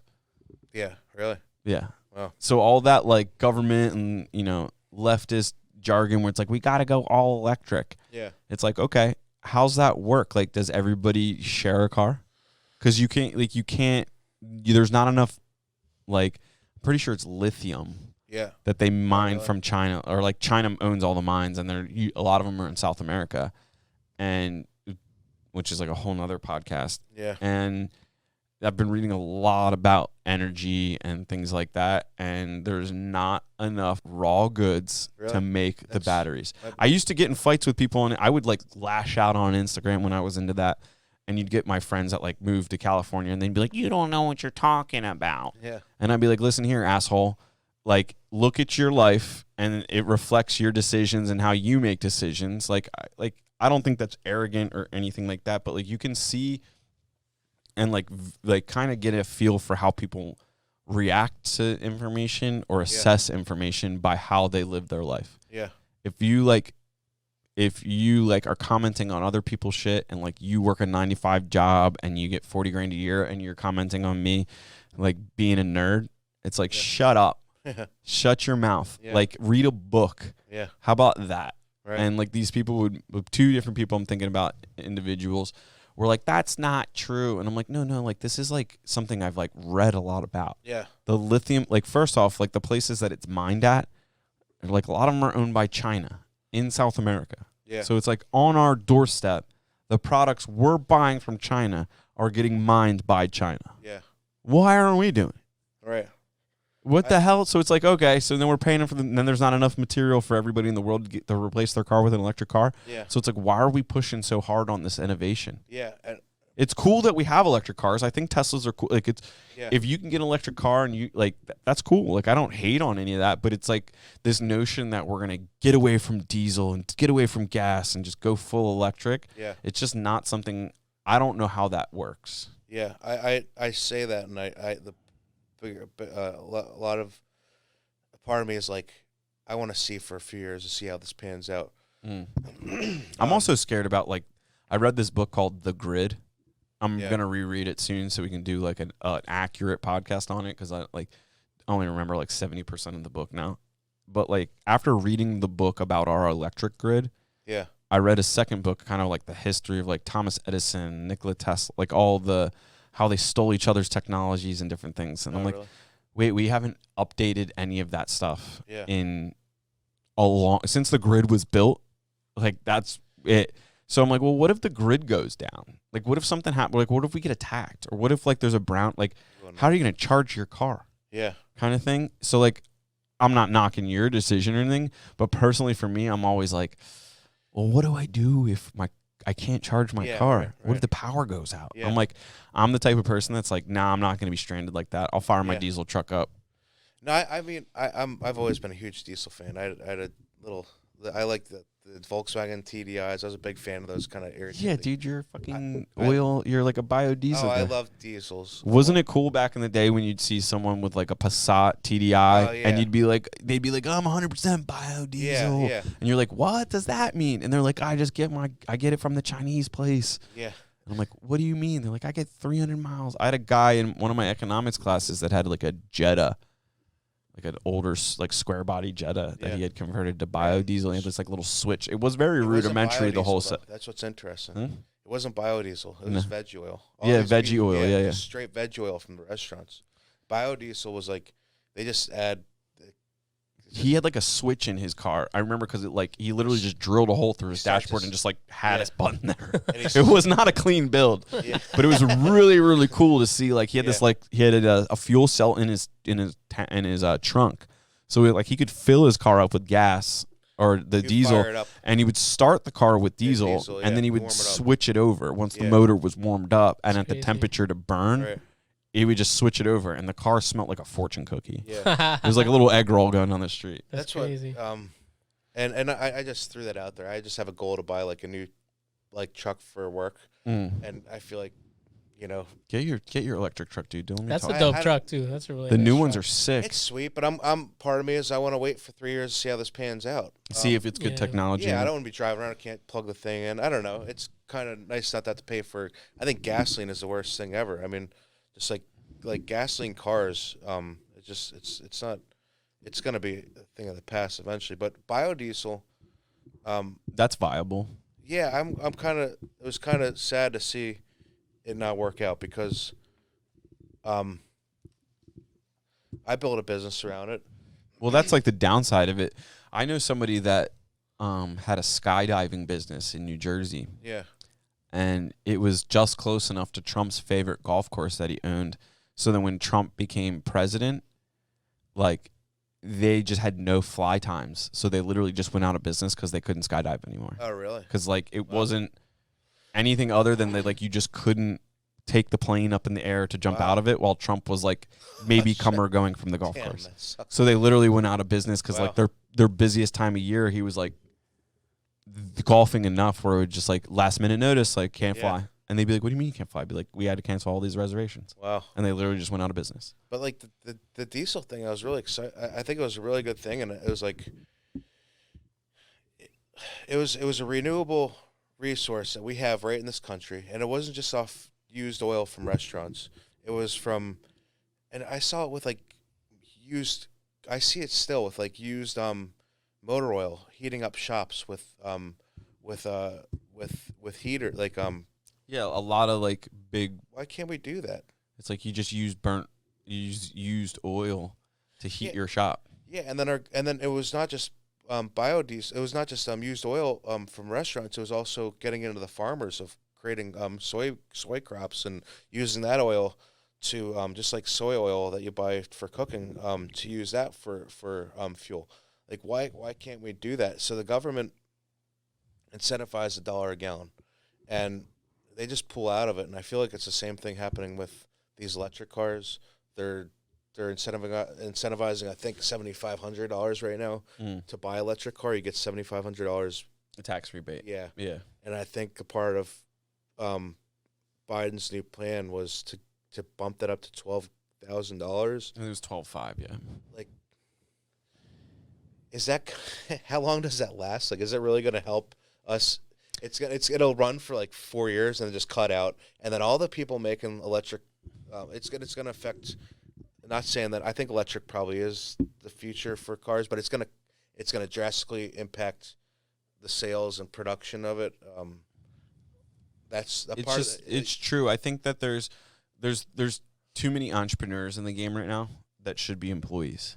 Yeah, that's part of the labor issue. It's like there's a lot of people that were like, I'm going to start a business. Like the Yeah. economy's, blah blah blah, or Bitcoin or whatever. And there's a lot of people that are like should be employed by somebody else doing shitty business. Yeah. And it's kind of the same way with the car manufacturers. Like none of these car manufacturers are really delivering anything well. Like in terms of like the quality's there, but like Yeah. the cars, it's like, oh, you order a new, like one of our guys ordered a new GMC diesel. And they're like, yeah, we think it's going to be here next month. So that's what they're doing with the F-150. How could you throw a deposit on it and they have no idea when you're going to get it? And to me, it's like I was thinking about this like maybe a day or two ago. This new idea. And I was sitting on the road and I was like looking at like how many different cars there are. Yeah. It's like there's such a variety of cars. It's very evident to me that like we have too many car options. Yeah. Like we can't deliver any of these cars. Like, okay, Ford stopped making everything. I mean, I'm pretty sure they're trying to do this anyway, but stop making everything except for your F-150. Yeah. And maybe like a sedan or something else. Like, why do you have to make like 6 different trim options on the F1? Like, you're making too many options, Yeah. and none of them are here. You can't deliver. So if each car manufacturers or like 1 or 2 of them went out of business, that'd be great for all the other ones because then like those facilities or the skilled labor that it takes to like put a car together would be able to be used somewhere else. Yeah. But instead, like it's kind of like we were talking about like people or the mistakes I've made in the past trying to do too many things at once. And like I've made those mistakes as like recently as like this year or last year. Like we had the podcast going, we had the After 5 Media, we had the wood shop cabinet, we had the cabinet shop going, new construction, remodels. It's like we're all one person, and we don't have enough one person to do all of this. Like we got to stop doing things that aren't worth it. Yeah. And like the car manufacturers, like you're making too many cars. You get too many options. Like Buick, get rid of Buick. Let's get rid of Buick. They still making them? Yeah, they still make they still Buicks. make 'em. Yeah. Like get rid of them. Yeah. We got Cadillac. We got all these other like stop. Yeah. Just stop making the car. Right. Like use that facility to actually make other cars that people want. Yeah. It's like it's evident to me that we need to get down to less cars. Yeah. It's like it goes in like if you're doing too many things, which America is doing too many things. Like we don't have the resources we have, which is labor, Right. is spread across too many different companies right now. Yeah. And therefore like nobody's getting anything done. Yeah. It's like we need to start, the only way that happens is if you like take on the Chinese model and you just have the government start telling you where you go to work. Yeah. And that's not American either. So like I think what'll happen here is it'll work itself out. One of these companies like Tesla is outperforming their predicted numbers and stuff. So it's like, all right. I think owning a Tesla is a cult. Like when you meet people that have Teslas, they're such assholes about it. Like I have a Tesla. It's like, Jesus Christ, do you? Yeah. Do you? Tell us about it. Yeah. How fast is it? Oh, wow. It's like, shut up. Put your hands on the steering wheel and open your eyes and drive the goddamn car. You know what I'm saying? You got a fucking monitor that, like, you literally got this TV screen over here, like, turned vertically in your dashboard. What do you need that for? Yeah. What is that screen serving? Like, it's a distraction. We need more crash Teslas. That's what I'm saying. I'm going to go around and crash a few. Yeah. Shit. But it's just, I think that like you had Uber and things like that. All those people got crushed in the Corona year because nobody was taking Ubers. Yeah. So all the people were like, oh shit, that didn't work. Yeah. I think car sharing, the advent of technology like your phone, there's apps now. I think it's called Turo. I'm not even going to look it up. That's what it's called. If it's not, that's what we're sticking to. Turo, Turo. Yeah. And you can like rent cars from like private people. Oh, and really? Turo provides them with insurance. You probably want to get insurance through your own car thing, but it's like you can just like you can list your car.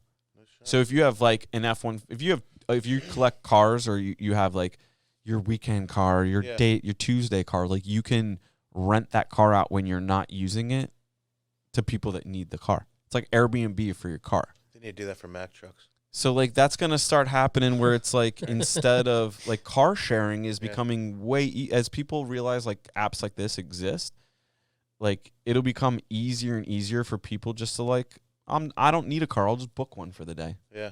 Where I mean like I drive all day every day. It's like a part of my job. That's another reason why I got a nice truck. Yeah. Is because like it's my office kind of. I have a printer in my truck. I have it all set up. Like I'm in there so much. Like it should be a little enjoyable. Yeah. But before this truck, I had like a single cab F-250 gas, Yeah. 8-foot bed. Before that, I had a bunch of different diesel trucks that we broke because we were like modifying them and stuff. And like once you start tuning diesel trucks, you're just going to the bank. Yeah. And so it's just kind of like I think people need to be more observant to like the market and make better financial decisions. I think people don't have money saved. No, I was gonna say that like I wouldn't. It's like you beat should yourself have up about that because you're working your ass off, and it's like kind of like what I said about the F-150. Like it's almost like a goal. Like you've built up a business, and it's a write off, right? I mean, yeah. You still like I definitely you're have living like a out of there, scarcity. making calls. It's like your office almost, right? Yeah, but I have like a scarcity mindset sometimes where I'm always like, well, it could go back to the way it was. What? So To the single cab? just broke. Oh, yeah. 10 years ago, just Yeah. broke college kid, Yeah. just figuring it out. Like can't go back. So like is this a misuse of my money? No. It's just like it's a subconscious like Yeah. it's just something No, what I don't get is the Bucks County housewives driving around the $100,000 Escalades. I'll do you one better. I don't get the Bucks County housewives that pull up to the gym in the morning and put their handicap sign on their mirror and then get out and I watch them like sprinting on the treadmill and deadlifting fucking weight and squatting and like awesome. it's like you're throwing a heavier kettlebell around than I've never even picked up that kettlebell. Yeah. It's like I know you're not No, handicapped. they need that. You got a brand new Escalade with a handicap thing on your mirror that you never take down. Whatever, I'm getting off topic here. Getting out. Get me out here. I just don't understand how they afford all these cars and these Toll Brothers. I'll knock Toll Brothers for you. Go for But it. the Toll Brother $1.5 million houses with $100,000 car, and their husbands are doctors. I get it, but like You're not even if they're making that much money. 50. You can't like there's not that much money to pay for all this shit. I feel like everyone like there's a lot of people that are living month to month and not putting any money away. I know people that are like, Rambo, you good? COVID? You good? You good? He's like, yo, bro, just I'll cough it out. He's back to sleep. Go to sleep. I was never comfortable living paycheck to paycheck. It gave me, I always wanted to, sometimes like, I was broke. It is what it is.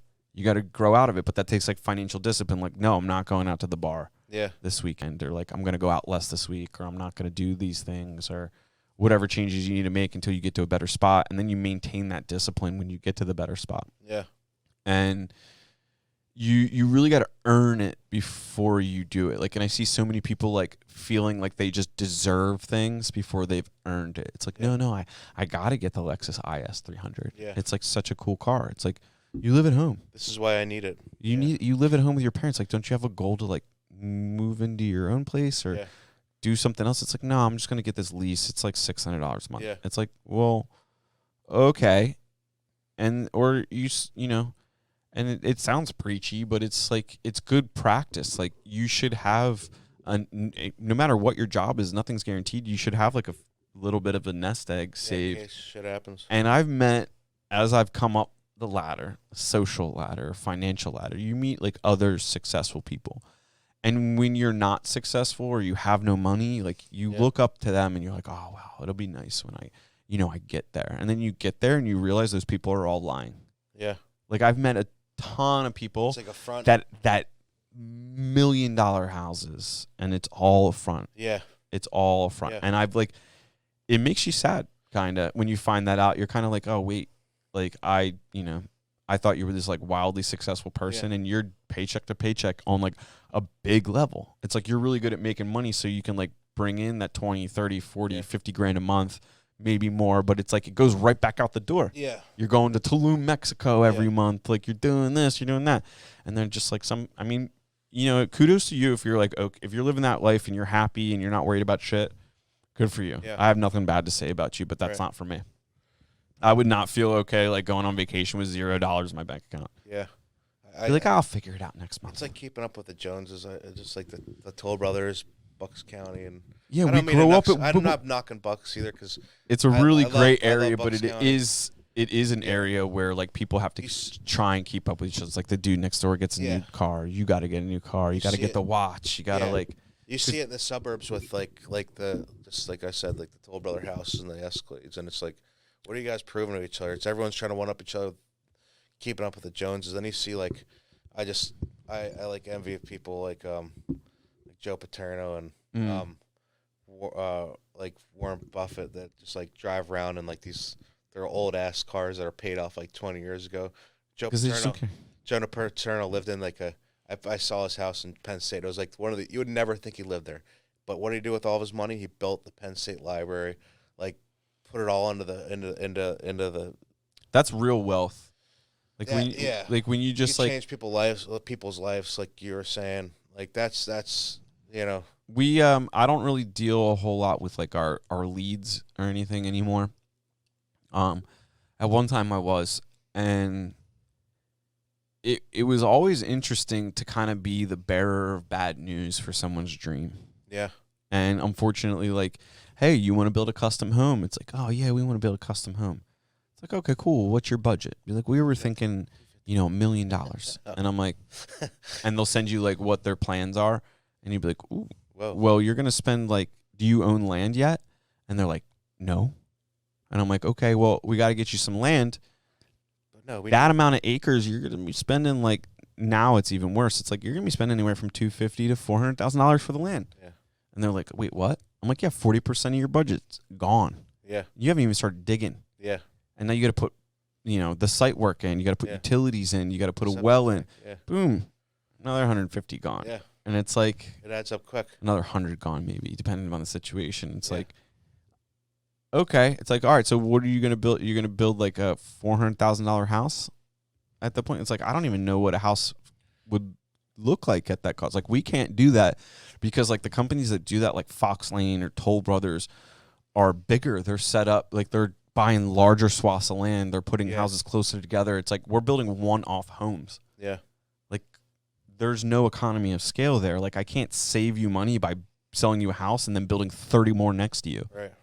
Like I can't distribute that cost across. It's like you're paying all of it. Yeah. And they're like, well, that can't be right. And I'm like, no, you think you're rich and you think you're ready for your mansion now. And like, you're not quite there yet. Yeah. And like to talk to, like, I've had people like get mad at me because I've been like, you can't afford the house you want. Yeah. And it's like, sorry. Like, and I learned some tact where it's like, hey, it's like, oh, well, maybe we're just not the right fit. Yeah. It's like, maybe go try this company out. And it's like, I know you're going to go to them. I know them personally, and they're going to tell you the same thing. And then you're going to realize you got to wait 4 more years. Yeah. But people want things before they, deserve it or have earned it. We're by the pre-built Toll Brother. Or go like, and there's nothing wrong with that. Like I'm looking at moving soon, looking at townhouses. Yeah. It's like, oh shit, I got to spend $400,000 on a townhouse. That sucks. It sucks to buy. But it's like, what for me to be like, I would be lying to myself if I like went and moved into $1 million house. Yeah. Like I'm not ready for that. I'm not there yet. I haven't earned that level. I don't think I'd ever even want to do that though. Like. Yeah, but by the time you move into your next house or whatever, or you're like like shit's gonna cost that much money if the rate we're going. I feel bad for anybody buying a house right now. I really do. Yeah. And it sucks, dude. Like I said to someone the other day, that's like my age. I came up with, and they do really well. And he was like, dude, I feel like you need like $700,000 to do anything right now. Yeah. And I'm like, yeah, isn't that wild? So and they're like, yeah, like my mom's house or like their parents' house is like, dude, like my parents' house, like I want a house like that. It's like $700,000. It's like my parents. Like, this guy was like, my parents bought this house for like $280 back in the day, and I'm like, yeah, well, market goes up, I guess. Going back to like the dumpster prices and stuff, do you think that things are going to come down? Because my dumpster manufacturer said it's never going to come back down again, and I completely do not agree with that. How can you say it's not going to come back down again? Well, it's kind of like steroids. Like when you do steroids, never done steroids. But if you like you keep some of the muscle you build when you stop doing steroids. Yeah. So I think like there will be a correction at some point. I think until that correction happens, prices are still going to go up, and then something's going to get corrected. Yeah. I have a lot of theories on like what's going to correct. You know, the first theory I had like a while ago was like the commercial real estate market is going to get affected by all these people starting to work from home, or like offices. Like you don't need an office anymore, so like all these buildings and things that like were filled with people that are now working at home. Do you need them anymore? Like, are you going to pay rent on that building? Yeah. And then when that building's vacant, like who pays the bank on the note if you don't have anybody renting any space in the buildings? Aren't we already? We're already seeing that. Though. We're already starting to see that. Like I thought of that like in the beginning of Corona. I'm like, all these people are working from home now. Yeah. Ooh, I was like, real estate, a commercial real estate market could be the next go-to. Yeah. And then like business, like I mean, if it gets really bad and they don't like, there's no, I don't know how you would correct it except for print more money, which is just like can't be the solution for everything forever. Yeah. America's starting to lose foothold globally. We just got done a 20-year war. We're still kind of in it. Yeah. We're exhausted. The dollar is devaluing. China's growing more power. China's making more and more friends. Crypto market is kind of like a new thing that's disrupting what, you know, the old influences would say like, oh, okay, well, if the dollar starts devaluing eventually, like China holds all that debt, they make everything, we're the consumer, they're the provider, like there will eventually be a flip-flop to their currency because they'll just control so much we have to do it on their thing. But I really think with like the advent of cryptocurrency and things like that, like I don't know if that's true anymore because China's they're cryptoed out. They kicked all those people out of their country. Yeah. There's no crypto mining. Crypto's illegal in China. Like it's not a thing there.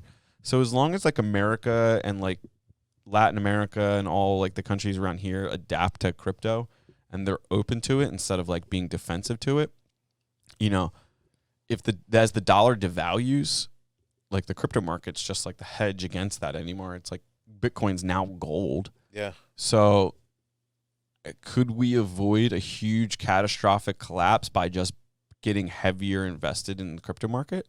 For some people, yeah. But I think like I forget what the percentage. It might have been a global number, but I think maybe it was a national number. Can we look up like how many people are invested in crypto domestically? What do you think will happen to all those offices that? Because I see them a lot. I'm in the truck a lot, and I'm in. You see the signs. You see help wanted signs, and you everywhere. see commercial vacant. I see a lot of industrial complexes that were just offices that are completely empty. Okay, so 16% of Americans say that they have ever invested in or traded or used cryptocurrency. So 16% of the country could be okay. Damn. That's a lot smaller than I thought. Yeah, I mean, like the African-American population in our country is what, like 13.4%? Something like that, yeah. Yeah, so like there's less African-Americans in our country than there are people invested in crypto. Or dabbling in crypto. That's a lot less than I expected. So it's not a big number at all. No, I thought like it was a lot more people were doing it. In 2015, scroll down just like a tad. In 2015, the center asked Americans different questions that were focused exclusively on Bitcoin. At the time, 48% of the adults said they have heard of Bitcoin, and just 1% they had ever collected, traded, or used it. 2015. So that 1% is loaded right now. Damn. We're in there, dude. Yeah. We're in the crypto game. Yeah, we are. Yeah. Yeah. We're low key future crypto kings. Yeah. I'd like to think so. I don't know. Yeah. I don't know. It's definitely I'm diversified. I don't know. It's almost like the new cause like stock market though, like because nobody's really investing in stocks. Is like as much everything I'm new still is in the stock market. Yeah. Yeah. It takes a lot out of me in terms of like reading and keeping up with everything. I'm into specific like industries or different things. Like if you're in the tech space right now, get out of technology. Really? Like out of NVIDIA and shit? Well, the NVIDIA graphics card thing is like, if you notice, like if you go to like Wall Street Journal or any of those like Forbes magazines, news every day is like tech companies buying each other out. That's because nobody has cash flow. Mm-hmm. So it's like, oh, dude, we have no money coming in. And then another company's like, oh, we got all this cash over here. Hey, what do you guys want to do? You want to let us buy you this week? And they're like, oh, for this much? And they're like, no, we don't want that price. And it's like, well, next week it's going to go down by 20%. So this week or nothing. You think NVIDIA is one of those companies? I think anybody that's in the graphics card, digital space, anything that's manufactured in China in terms of technology is big time at risk. Shit. Big I time at got risk. some money in NVIDIA. I'm kind of double thinking about that now. Are you up? Yeah, I'm up, way up. How up? Like 20%. 20%? Yeah. So. What month did you buy in? Bro, I bought them. It's sometime last year around this time, I think. I might dump that. Yeah? Yeah. Should I think things that are hot right now are into a couple random shit. But I'll give you one weird tip. Mm-hmm. Playboy.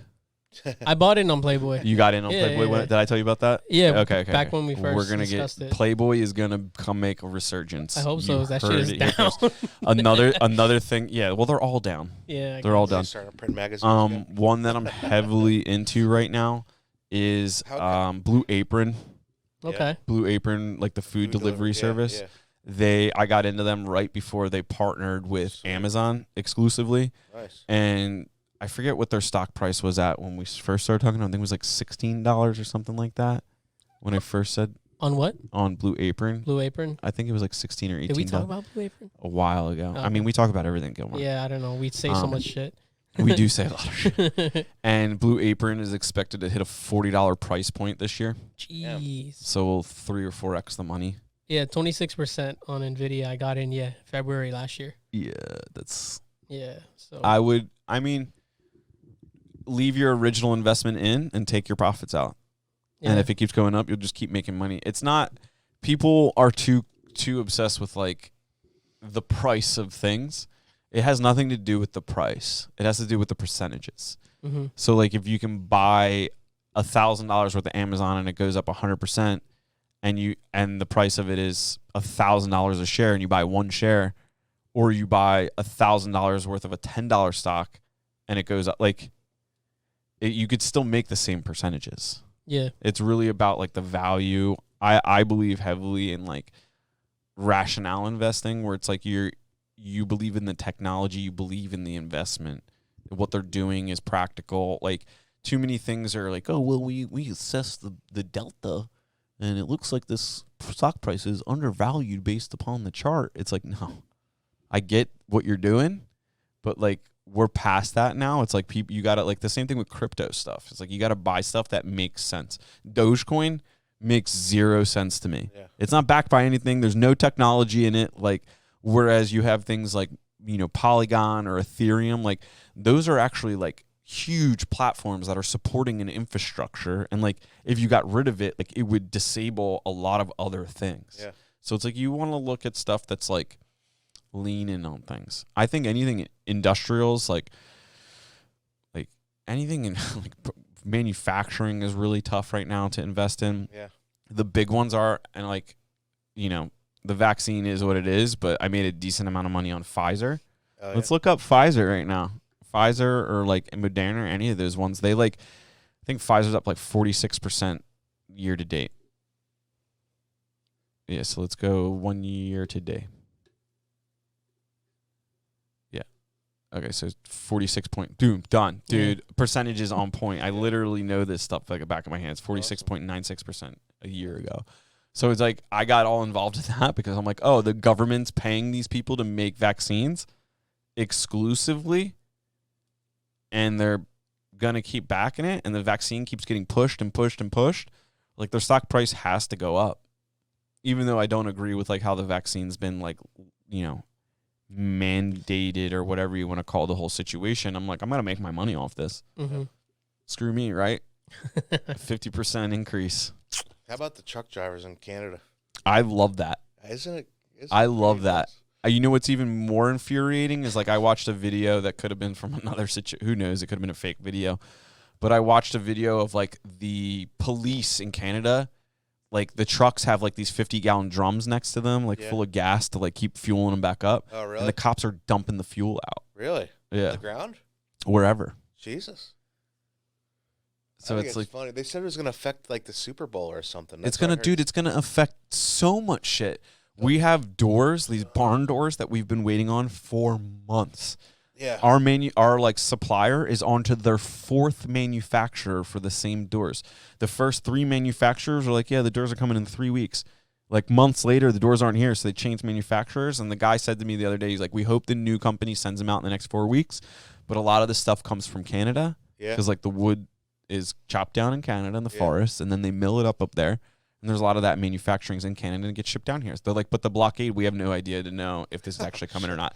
And I laughed. And this customer that's been waiting on these doors, they're like, seriously? I gave them the answer. I was like, yeah. They're like, that's ridiculous. And I'm like, I don't know. Turn on the news. Yeah. I don't know if it is. What is it? Multiple blockades at some of the busiest routes linking Canada to the United States are disrupting supply chains of major car companies, leading to the production stoppages and fanning alarms that protests Canada are threatened by the country's economy. Those stupid truckers that didn't go to college. Yes, dumb truckers. I think that's amazing. Yeah, they're making like 150 a year. I think that's amazing. Like The average trucker I know like is making like just guys that are working for like I know good money though. Work for like just like concrete companies that are just like making like 100. I mean, they're working hours, but they're making like 100 a year. I'm like, dude, you're making more than anybody. Like anybody I know that got right out of college making. Yeah. Insane. Damn. We were talking about that in the office earlier. We met with this designer, and we were just talking about different things. And I was like, I mean, I went to college for 4 years and then started my business. And I'm grateful. It sucks that I had the debt. It sucks that I took 4 years that I don't necessarily always believe in was a good use of time. Yeah. But I learned a lot about like economics, obviously. And I learned a lot about like finance and things like that have now allowed me to perform at the business level we're at currently. Yeah. Whereas like my peers that just went right into business have like plateaued. Yeah. So when I got out of college, they were all making way more money than me. Yeah. I was making no money. Yeah. And I'm like, damn, I should have just started my business the second I knew I wanted one, and I should have dropped out of school. And now I'm kind of like, well, I understand all of this stuff so well, and I'm so into it that like I'm slowly becoming more and more grateful for like my first round of education. Yeah.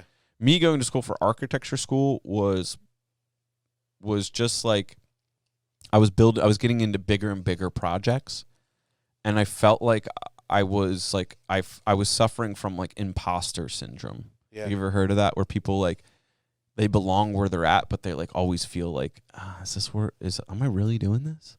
Do it like, am this me? Kind of a thing. So I was like, damn, like these projects, like we're delivering on them, but like I never felt like the confidence I wanted to feel. Yeah. So I was like, I'll go back to architecture school, or I'll go back to school for architecture, and then I'll be able to like talk architecture. I'll be able to understand, I'll be able to deal with like engineers or build at a higher level. Yeah. And I got like 85% of the way through that and reached my limit, my threshold. Yeah. And was like, I'm never going to be an architect. If I Yeah. keep going in this, like that's all that'll tell me is like, oh, you graduated. Right. I learned everything that that made me a better builder. Yeah. And then I left. So like at that time, I mean, I still paying for that school. Yeah. So it's like you kind of need to be good at like learning on your own to be good at business. Yeah. Because now it's like you have YouTube, Google. Like I'm sure you're the same way. You're like a huge problem solver. You're saying like you just figure it out. You go find, like if you don't know where to look for it, you ask where to look for it, and then you start there and you go into it. I think college helped ground me as a person. I learned a lot I went through all the main 4 like marketing, Accounting teaches you some book debits and credits. Yeah. So but then again, I do see like my one friend has a trash company. He has 200 trucks. He's our age. He's got money in the bank. He left high school, I think. He just graduated high school. I think that was it. It's just like incredible trash to see people that just like some people don't need it. I don't know. Yeah, I mean, I think it's all we'll never know if he did or not, like did or didn't need it. Like who knows, he could have gone to college and he could have 400 trucks. Yeah, maybe. You never like I've given up on like, it's really the keeping up with the Joneses mentality that we grew up in this area with. Yeah. I used to be so focused on what other people were doing. Like the Lance Bachman interview. That was phenomenal. Oh, Lance. Like I love Lance. The different, what was he saying? The different like, starring lines. It's made so much sense. Like, you can't compare yourself to other people. Yeah. Yeah. Yeah, and that, like, it's so wild to, like, I just gave up on thinking that way. Yeah. I think I just exhausted myself out of that habit. Yeah. I don't think it was anything in particular that made me change. I think over just, like, what, I guess if I had to contribute it to anything, it was just, like, or attribute it to anything. I think that I realized what it was about me that was good, and it was like I was never going to give up. Yeah. And it took a while for me to be like, oh, wow, that guy's making more money than me, or, they've got a cool job, and I'm, grinding out here in the mud, or, working in the hot summer, and it's like, this is our business, but, like, we're not really doing that great. Yeah. Like, when you're younger, it's like, oh, we aren't doing that great. So, like, what do we have? And people are like, oh, but you got your own business. I'm like, yeah, but if you knew, like, what the struggle was like here, you wouldn't be like, oh, it's so cool. Yeah. And I think over time, I just realized that, like, what it was like, I just wasn't going to give up. Yeah. I was like, I was do or die. Like, I knew if I never made it, like, I tried. Yeah. And that's all that, like, after, a little bit of time, it was just like, I mean, maybe I've said this on the podcast before. My ex-girlfriend, one time, I was like throwing a little mini emotional temper tantrum, and she was just like, it was just like I wasn't where I wanted to be. Business, and she said something to me like you thought this was gonna be easy? Like, yeah, what? Like, you're doing like you started your own business, like we thought like it was just gonna happen. Yeah. And I literally just like got that knuckle sandwich right to the mouth. And I was just like, wow, you're so right. Like, I guess I always thought like it would just happen. Yeah. And that's not the case. It takes a lot of, like, you got to make a lot of mistakes. You got to show that you learn from them. And then I think next thing you know, you got a trash company. Yeah. I think a couple of things I would have hit on too. Like, I heard you say, like, when one guy called you, like, stars align. It's kind of really interesting. Like, I'm not very religious or anything like that, but sometimes it makes you wonder, man. Like, sometimes some things line up. Like, for this, it lined up. Like, people I work with, it's a long story, but I work with this one company a lot. I started brokering, and they use sub-haulers, and I kind of just lined it up. And I have another friend who's got a roll-off company, and he sold me his truck. The stars lined up so perfectly that I just immediately was into work. And it's weird once you dial that in. Yeah. Like, how that happened there. I was in a meeting before this. Yeah. Talking about how we needed a guy like that.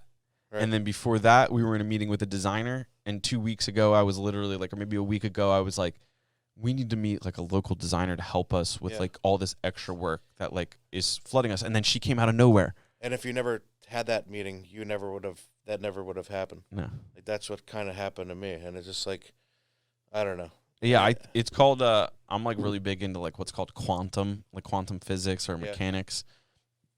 We're all like essentially made up of the same shit. We're going to go down this path, everybody. Yeah. We're all essentially made up of the same stuff. Quantum physics. Yeah, it would be deep. Like, it's this energy that like connects us. Like, your electrons, you're all just made up of the same molecular stuff that I am. Yeah. So like, why is it not possible to, like, if I'm constantly thinking like Kyler, and the next thing you know, I run into you at Wawa. Yeah. It's like, no, like, could it be that our energy, just like my energy is just like through the universe is communicating to your energy, be like my electrons want to see your electrons, and the next thing you know, we're like together in the same spot. Like, I've run into people in other countries.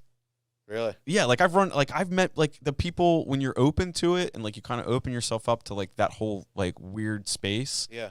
I'm very new to it. It's just kind of like weird how things just kind of like happen. It's like self-fulfilling prophecies. It's like, if you just think about it, like, and it's positive as much as it is negative. If you think enough negative shit, Yeah. negative shit will happen to you. Think about it, you'll bring about. Yeah, it's just like you bring it about. So like Yeah. you gotta like think positively about yourself. You gotta like, don't belittle yourself. I used to do that all the time where I would just be like, dude, you're not doing hard. You're not working hard enough. You need to do this. You need to do this. And I was just constantly in this bad space. Yeah. And then over time, you just like, if you learn to coach yourself out of that, or you have someone fortunately help you out of it, then you're like, wow, why is this working so easily? Yeah. And it's like, because you're just letting it be easy. Yeah. I like going back to the Lance thing. Yeah. Too. I think if you always are doing the right thing, eventually it comes back at you. Yeah. So it's cool to see when I got to sit down with Lance. When you're doing that much business, you have people say bad things about you. Yeah. And it's like, I heard a couple bad things about that guy, and it sat with me for a little bit, and I was like, you know what? Like, I can't believe that someone in his position, like, is like that. It just doesn't. I can't accept that.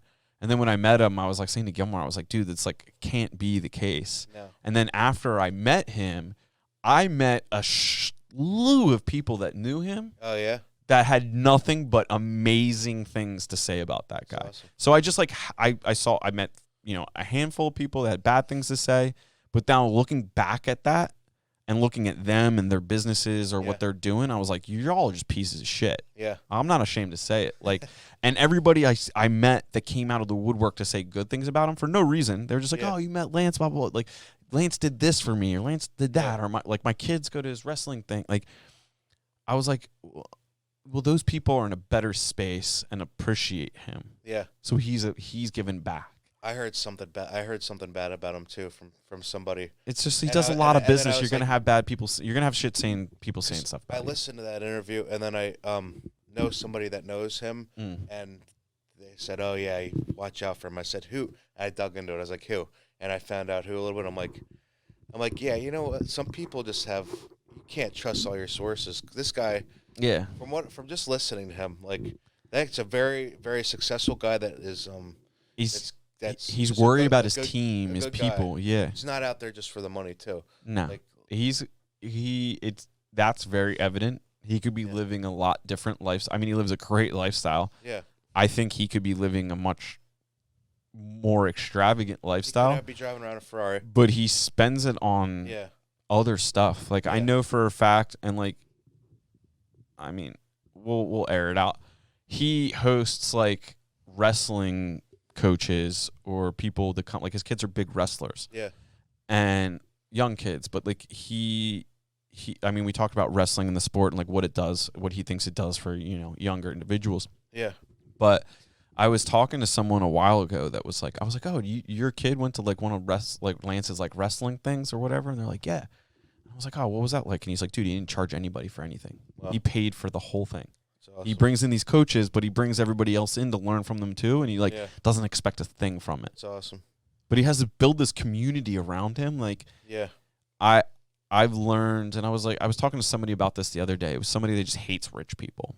And I was like, you're a fucking idiot. Yeah. And they were like, excuse me? And I was like, no, you're an idiot. I was like, because all the extremely wealthy people I know, when you hit that level, all you care about is like, well, what can I do with my money now? Yeah. It's like, what can I give back? Like, what am I doing with my money now? Yeah. I mean, yeah, sure, there's a few assholes out there that are like, oh, I'm going to get 7 Lamborghinis or just be exorbitant and be an asshole. Yeah. But like, I mean, who's a perfect example?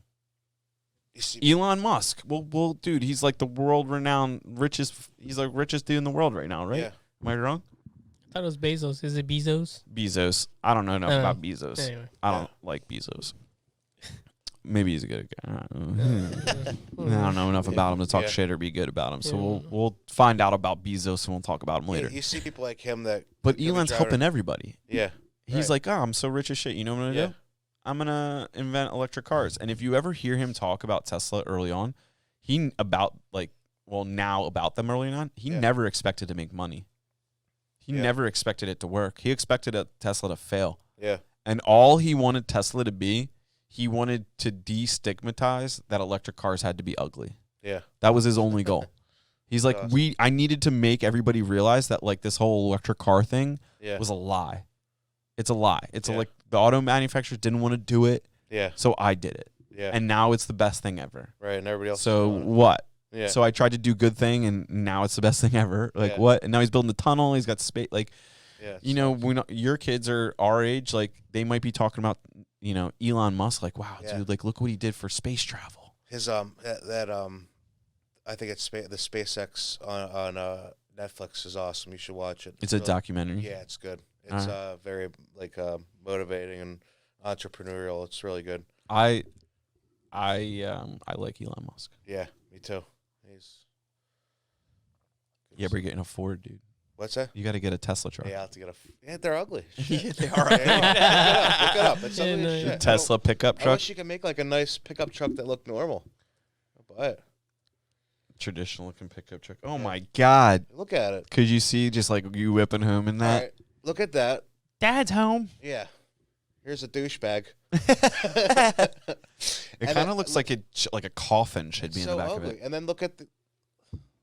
I can't imagine Look at the Rivian. Look at the Rivian. Jeff Bezos Rivian. I don't know how you spell it. Yeah. There you go. Look at this ugly. Jeff Bezos Rice. Yep. There's another douchebag car. I've seen that truck. It's all right. Is that out now? I think so. Like like I've seen a car that That's looks just like an that. electric. That's a space. What the hell? Yeah, the Rivian has like that weird toolbox thing that Alright. pulls out of the back of it. And then go to F-150. It's a working man's truck. I'm not a big Ford guy either. But Oh, that looks pretty cool. right, look up the Chevy. Dude, look at the Look up- light across the hood. Yeah, and then look up the Chevy. They just came out with it. It's ugly as shit. I wanted to buy the I wanted to like be excited about the Chevy. Nobody's making look nice except for the Yeah, there it is down There it there in the is. second row. yeah. Right. How ugly that is. It kind of looks like the Avalanche, Yeah, which It's was not a a work- failure of a truck. right. It's not a working man's truck.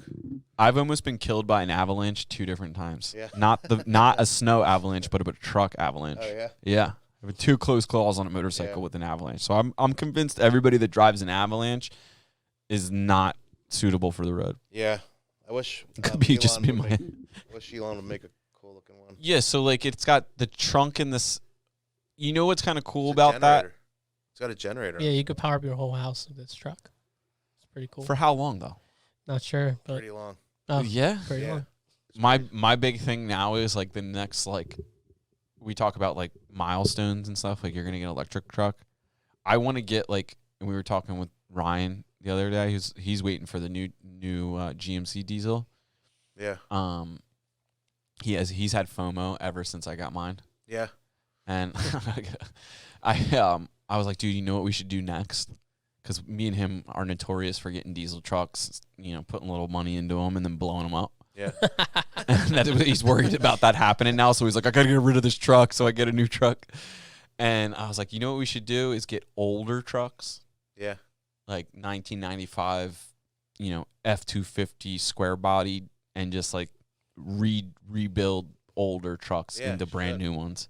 You should. And then Sweet. dude, look yeah, at they're that. cool. They're built a lot better. Just add custom to the end of the thing.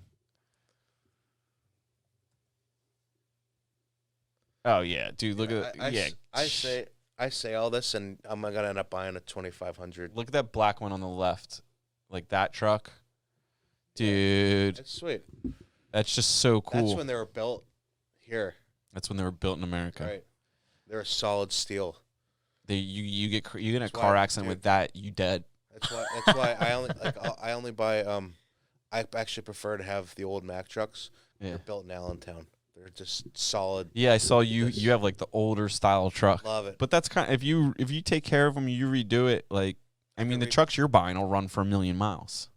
My red truck, the old one I had, the first one I have, has 600,000 miles on it. Yeah, it's probably good Runs to like go. a champ, and guess what? When it hits 1,000,000, I'll rebuild the engine for It just resets. It just goes back to zero. yeah, it just goes back to zero. It's like, thanks for shopping. No, I'll sell it. I'll sell it like 200 miles on it. Like, no, Yeah, I'll dude. probably. I was actually talking to somebody recently about rebuilding the motor on it instead Yeah. of buying a new truck. That'd be so cool. Yeah, they're built a lot better than the new trucks. We And, should do a podcast with the dude rebuilding a Mack truck motor. right. That'd be sick. He's probably like, that's a dying art. Ripping cigarettes. Yeah. The whole time we got to do the podcast outside because he's like, I gotta smoke. Yeah, he's not drinking beer. He's doing something heavier. Yeah, just like we gotta like start popping open the whiskey and stuff that we No, make. not fancy shit either. It's like Jim Beam. But, dude, that's legit. Yeah, but I gotta stop saying legit. But I say is like legit. and legit too much. no, I'm having fun with it. It's going really well. I had a really good first year. I'm blown away like how good I did the first year. Like I said, the stars aligned, and I kind of work a lot with this one big company. They sub me out a ton of work. I haven't had to buy a lot of dumpsters, so that's really helped me out. If you want, you could just like buy us a few dumpsters and we can figure it out. I have a few. I have. We don't want to hold up your dumpsters though, because we take them forever. They're not held up. We have them. Call me. I'll have a dumpster tomorrow. When we have dumpsters, they're just there forever. Yeah, that's all right. There's People call us like we had a dumpster from defense dumpsters. yeah. We had one of those in Yardley just because I couldn't get a dumpster there in time. I actually didn't even order it. Somebody else did, but I approved. I was like, yeah, just get it through them, I guess. We don't have a deal or anything. And they called us every week for the entire project to be like, is the dumpster full yet? We want to come get it. I'm like, okay, when we fill it, we're going to fill it again. Yeah. Why are you calling me? And they're like, oh, well, we really need to I'm like, what, you really need to sell the dumpster to someone else? Yeah. And get that fee again? They're just trying to. Yeah, get it out of here. They're trying to turn them. I get it after like 6 weeks or 2 months. We get them. I'm like, yeah, you can come get it and then bring it back because we got to fill it again. I know a lot of guys won't let them keep them for more than a week. It's like, dude, you're dealing with builders. Like, builders need them for at least a month. I get it after like 6 weeks. It's 2 months. It's like you have a expensive, piece of equipment sitting there, but. Yeah, I understand. Yeah. We should try and figure this out. One other quick, I'm not the guy you're going to talk to about this. You're going to talk to John, the business partner. Eventually, it's just a matter of time. Yeah, dude, just work him down. I'm just gonna show up with a fucking dumpster. That's how I do it usually. Just be like, I heard you got trash. It's kind of funny. I had a buddy I work with, and then he's working with another builder, roofing cider, and he's like, "Oh, this guy's gonna call. He's gonna call you," and I eventually just called him. Because I know he was being subbed to work. He's a stucco remediation guy, and he's working on the siding gig. Really good at stucco remediation. Not a lot of people do it. And he's like, this guy's going to call you. He's going to call you. And I heard this shit for like 6 months. And I knew he was working on this job. And he's like, yeah, he's saying like the dumpster comes. They won't come for like 2 weeks. They're 2 weeks out. And I'm like, I called the guy. I'm like, hey, my name's Kyler. I have a dumpster. I'm coming Monday. He's like, okay. He's like, you got it. I'm going to do that to you guys once. You guys get calling. They got like these goddamn administration fees. John's trying to save a little money, but we'll see. I get it, dude. If I was in your guys' shoes, I'd do the same damn thing. I'd be shopping around. But we have to. It's a penny saved is a penny earned. Like the construction business isn't as profitable as everybody thinks. Like everything we have, we had to take. Yeah. Like you just can't let people chart. Like you have to. And he's really good at it. John's like really good. He's fair, but he pushes. He's like, I know. He's like, I know you can give me a better deal than this. Like, what if we do it like blah blah blah. And he'll just keep working it, and then people will just be like, all right, cool, we'll give it to you for that. There's a balance of what I've learned, and he's probably like that too, is a balance of good service or good quality over price. And you find that middle ground kind of. Yeah, I'm learning, like I'm 100% out in the field now.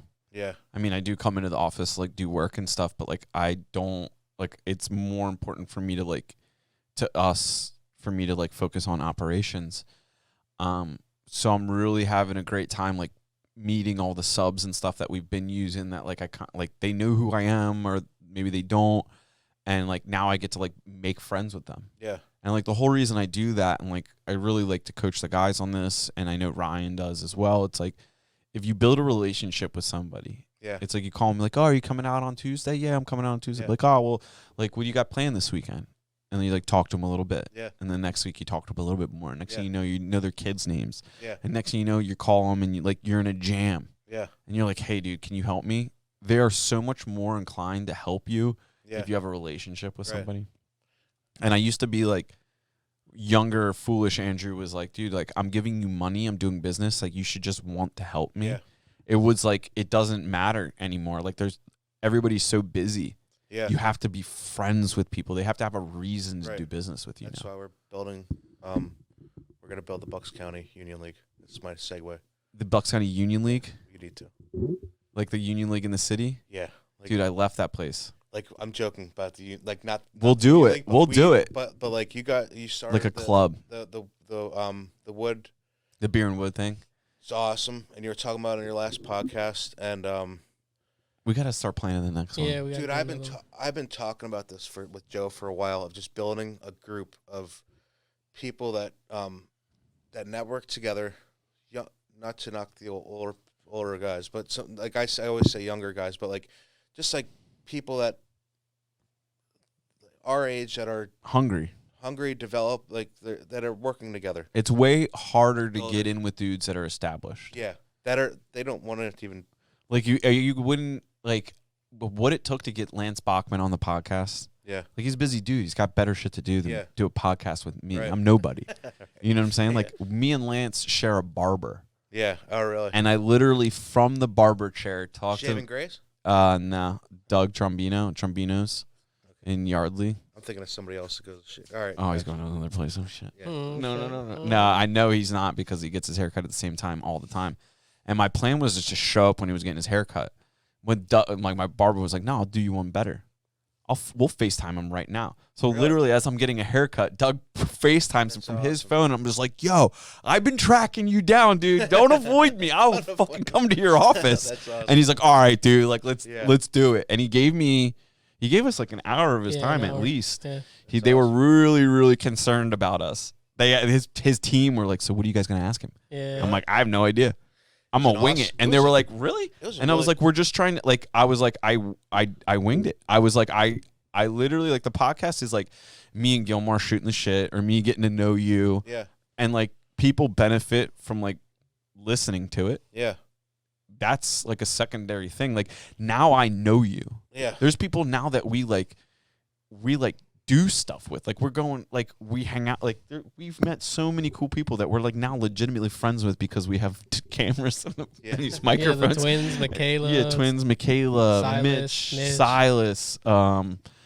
Dude, the list is so long, and Yeah. people are like, "Oh, why do you keep doing it?" And I'm like, "Well, like it's growing slowly, which like we Yeah. kind of always expected it to take a long time to like take off, which is fine. But like we selfishly get to meet and like really get to know Yeah. somebody. Like, how often do you just sit down with somebody, have some homemade wine, and just Yeah. like have It's- a conversation? It's lost art. Yeah. People, that's all you used to do. That was back in the day. Like there was no social media. You found someone cool and you talked to them. Yeah. It's like a fun journey, especially in business, like going through meeting different people. And just like, I don't know. It's what you're doing is awesome too with the wood and The beer and wood. beer and wood. Yeah, the beer and wood. I always just felt like there was a lot of people that were like using the hashtag collaboration over competition back when I came up with the beer and wood idea. Yeah. And we had it at like the first one we did, we had it at an old shop with a previous business partner I had, and it was insane. Like we had 65 people show up, Yeah. all builders. Yeah. Or like not builders, like or in the construction space. Yeah. And like I didn't even talk to everybody there. Yeah. Like I was just like I was watching. Like it was very overwhelming for me. I'm an introvert faking it as an extrovert Yeah. most of the time, and it's like sometimes very taxing. Like I gotta like use the energy that I don't really have. Yeah. And so like it was like I talked to as many people as I could, but like I gave up at a certain point because I was like, dude, I can't hold this many conversations. Like Yeah. it's just too much. But it was cool like when I started like losing energy and steam in that event because it was after work at night. Yeah. I was, watching all these other people talk to each other that didn't know each other. Yeah. And it was like, damn, like we put this together and then all these people now know each other. Maybe they did business together. Maybe they didn't. Like maybe they're Yeah. friends. And then it became like more of like we need to use beer and wood to build a community. Yeah. Like like I don't care if we do or don't do business. I don't care if we Right. like there's something to line up here. Like I care. Like now I know you. You know what I'm about. We get everybody together. Maybe you meet somebody. If you show up to one of those events, you'll meet somebody. And like the goal was to kind of like have a bigger team outside of our company because we're so tight that I was like, why can't all our subs have something, or like, why can't we just like bring people together for like the common goal of doing better business? There's so much stuff that probably came about from that. I hope so. Yeah, I hope so. It's really such a good time. It's also great to get people together that like we do business with, or we're trying to do business with. So like trying to do business with you. So like you come and you're like, oh, I'm like, oh, John, like this is the dumpster guy I've been talking to you about. Like then you guys get a chance to like just hang out, and it's not all about business. Like we want people to like, you know, like it used to be all business for me because that's all I had. Yeah. And over the course of time, you build a team, and like, you know, my guys have kids and families and things, and it's like you want everything to go a certain way so they can like maximize their lives. Yeah. And that's really what it's all about. And the Beer and Wood's like kind of a part of that. It's like, I appreciate all these people we do business with. Like, let's get them together to like appreciate them, but also like, let's get everybody together to hang out, because we're always just going 100 miles an hour, doing whatever. Like nobody ever stops to sit down and like talk to one another or like get to know each other. So it's like, we're going to get some meat. We're going to drink some beers, and hopefully you guys like make friends with people that like you see all the time that you don't really know. I loved it. And I'm really glad you guys came out for that. Yeah. And I've been telling Joe about this, and like you started this, but I'm like, I keep telling him all the time, like, we need a place where everyone can get together. And it's funny you bring up like the Union League Bucks County, because that's what we need to do. Though, maybe 2 years ago, we were looking at 50 acres along the river, like in Frenchtown or like above New Hope. Yeah. And we were going to buy this 50 acres and build a country club without a golf course. The goal was just to build like a bocce just court. Start with just like a little hole in the wall, maybe a trailer or something, and just get like 10 dudes together and just be like, we have no goals for this land. just to come up here and hang out in the woods or something. Yeah. Like, I would have brought my shotgun. You know what I'm saying? Like, and skeet shoot with it. It's just like we were just like, dude, let's do. Wait, I mean, this goes back to us. We were doing way too many things at the time. But like it's still in the back of our mind, and we joke about it occasionally. So it's really cool that you bring it up. Like we always wanted to do something like that, where it's like we had a club. I think like you were talking about with Joe, and it kind of struck like a nerve with me. And I was recently at a bocce club. I was just like servicing it. I was doing a roll-off can there, and I walked inside, and like these guys all get together, and it's pretty much in the city. I don't want to. We won't say the name. What town? It's like by like Germantown or something. And all these guys get together and just have a fucking ball, and like they have all their own pool tables. They don't answer anybody. They all chip in like $50 a year to join the damn thing. They all own it. They all chip in, and they all have their own. It's a spot to come and hang out. Shut down during COVID. They do whatever they want. And I feel like if we took the Beer and Wood or something and had our like a group like that where we all get together and almost have like a club like that, a building, and it happens more frequently than just once every. That'd be amazing. Year or something.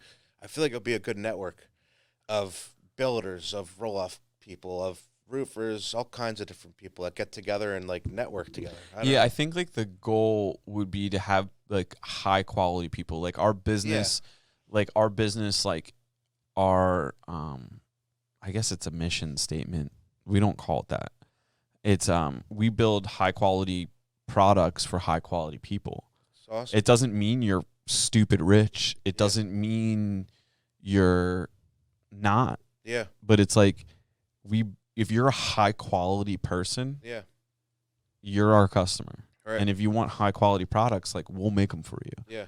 So the Beer and Wood kind of just, we would want to just filter we would just want to like high quality people. Yeah. And I think that would be awesome. It would just be cool to like get business back to the old way of doing things, where like you sit down and smoking a cigar, grab lunch with people, like square foot on a roof. Yeah. You know? It's just the way, like, we're so fast now. Yeah. Like you don't go, like you go to other countries, or like when I was in I don't know where. When I was in Albania, they were like, everybody thinks Albania is like this, like you're gonna get kidnapped type of place. Yeah. We did like this one part of when we were in Albania, we did this like ridiculous hike through the Alps. And on the descent down on the other side of the mountain, it's called the Valbona Pass. And we were coming down the side of the mountain, and we literally like came through this bar in the woods, and it opened up, and we were like in somebody's outdoor living room. Really? It's like they live on the side of the Alps. Like Awesome. they had a fire going. They had like the creek that runs past their house was like literally keeping beverages cold, and they awesome. gave them to him. And I like tried to give the dude give the dude money. He's like, no. Yeah. Like I'm like, we couldn't even speak the same language. He's like, no, dude. I'm just like, you walk through my backyard like I'm giving you a soda. Yeah. And I'm like, dude, like let me. It's awesome. Look it up. Like I'm gonna. Like, can I use your bathroom? He's like, yeah, dude. It's like a legit outhouse. Yeah. And, you know, I left money in the bathroom. I slid it under the fucking thing, dude. Sucker. That's awesome. Got him. But it's just like the It's how Italy a is. lot. Yeah, it was the same. Well, we Yeah. literally like went from there to Italy, and it was like the same kind of way. Yeah. But Albania has come through so much struggle, like through communism and all of that stuff, that like the people there were just like happy to see us there. Yeah.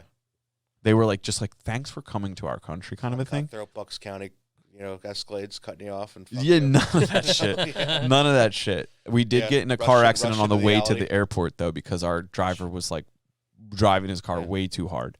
Russian Michaels. Yeah, yeah. So I think we just need to get, back into that. Like, what if the internet and Facebook and Instagram? What if that all disappeared?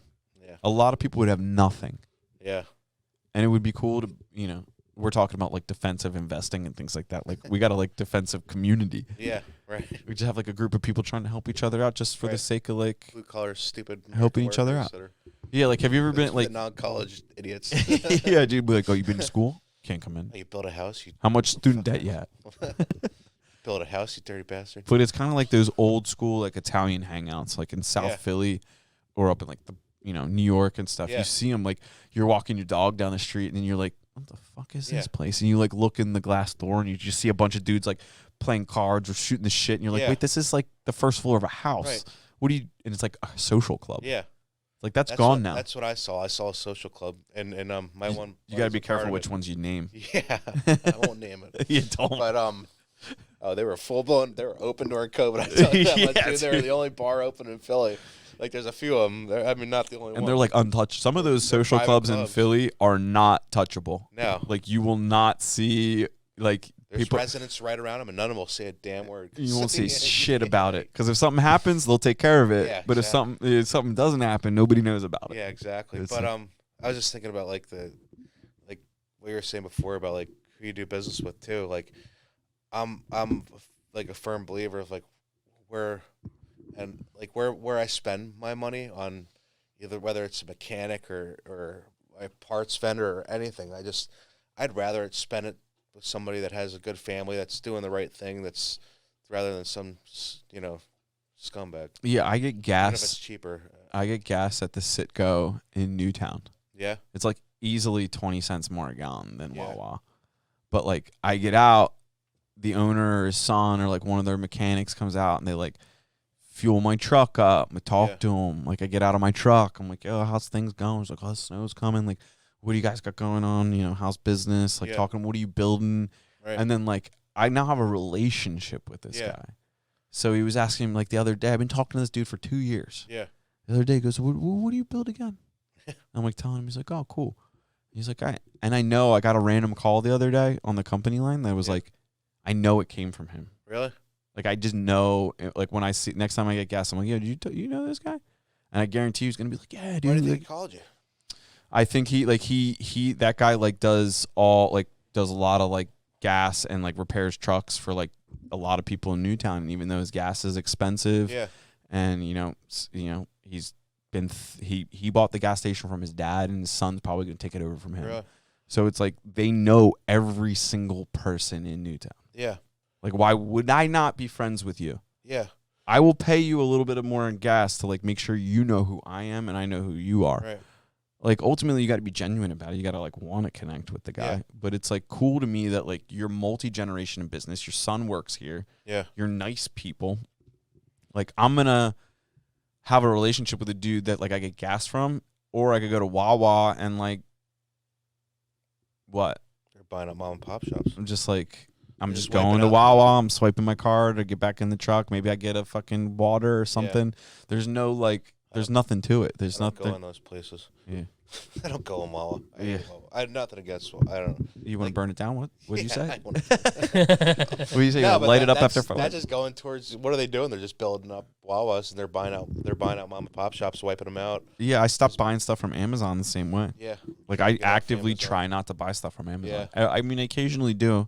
I'm not gonna say I don't anymore, but like I know my wife at one time was getting like everything delivered from Amazon, and then like Corona happened and all the small businesses were getting smashed. Yeah. She stopped buying everything from Wawa and was like literally driving out of her way to get stuff. Yeah. She's like, we gotta keep these places alive. I'm like, dude, I love you. Yeah. Good for you. My wife struggles trying to find not buy made in China, especially with like stuff for our daughter. And That's stuff. our new thing. Dude. It No is more tough, China. Though. It's tough. It's very difficult. It's almost impossible. It's like It it's really like getting is. food without sugar in it. It's really become impossible. I'm really surprised nobody's come up with the Amazon of built like in the United States. I'm really surprised nobody has like figured that out yet. Because I would support it 100%. I think I it's would going to take spend- time. Yeah. I think it's going to take like a good 10 years I of don't like think we're ever going to get back to it. I don't know. I think well I mean that's not I don't think that's I think it's going to take a lot, but I don't know if like never is like a thing cuz like we're never going to do this or we're never like if I come to you 3 years ago and be like, yeah, this virus, it's kind of like the flu. It's going to kill really not that many people. Yeah. But like it's going to disrupt the whole country and we're going to be fighting over it. You'd be like, no, that's not going to happen. Yeah. You'd be like, nah. Fucking guy. And then now look where we are. Yeah. So I've learned to never say never because every time I have, I've like ended up in a situation where I was like, oops. Yeah. Yeah. I you said know. never, but here I am. You never know. You get in a war with China and then we're struggling. Yeah, I think we're already kind of like in an economic war with China. Yeah. A hot war with China would end bad. It would just end everything Yeah. because I they just- got everything over there. Yeah. I just don't get why. I would rather pay extra to have a higher quality. We need to just spread that. Yeah. We need Well, to that's spread why it. we're We need a starting the beer and wood. We need to get a club. We need to build an army. The Bucks County. Yeah, we got to come Bucks up with a County Trash Union League. name. Yeah, yeah, we got to come Yeah. up with a classy name. Bucks County Union League of Trash. Trash. They'll probably come Builders after of us. Trash. There's a Pennsylvania Waste Haulers Association. Not to knock them at all, none of the big guys, but they're all like the big guys, like the less. I shouldn't say names, but they're all. Yeah, they all get together and they set prices and things, Yeah, and they they all buy. sit, I just picture them like they're all sitting around this like conference table in Northampton, saying like, "Screw you." Like, We got to if I keep go this there, little guy, the Piedmont guy. He's got a second truck now. We got Yeah. to shut him Yeah. down. I get to see them like sitting around this table, like naming prices, and I'm like, I wish I kind of want to build like a new one, but I think like getting a bigger group of people doing a lot of different stuff. Just would be good cool. people looking out for each other. Yeah, I think it's building slowly. We got the beer and wood. We got the podcast. yeah, I think we should definitely. We'll let you know when we're planning the next beer and wood, and maybe we'll get Yeah. some. You get like invite some more people that you know, yeah, and try and like build it out now that you know like yeah, what it's about. I think if I had to go back, I would change the name from yeah. beer and wood. I think some people are just like, oh, that does not sound like me. yeah. Like, Oh, what is that? should we rebrand or fuck it?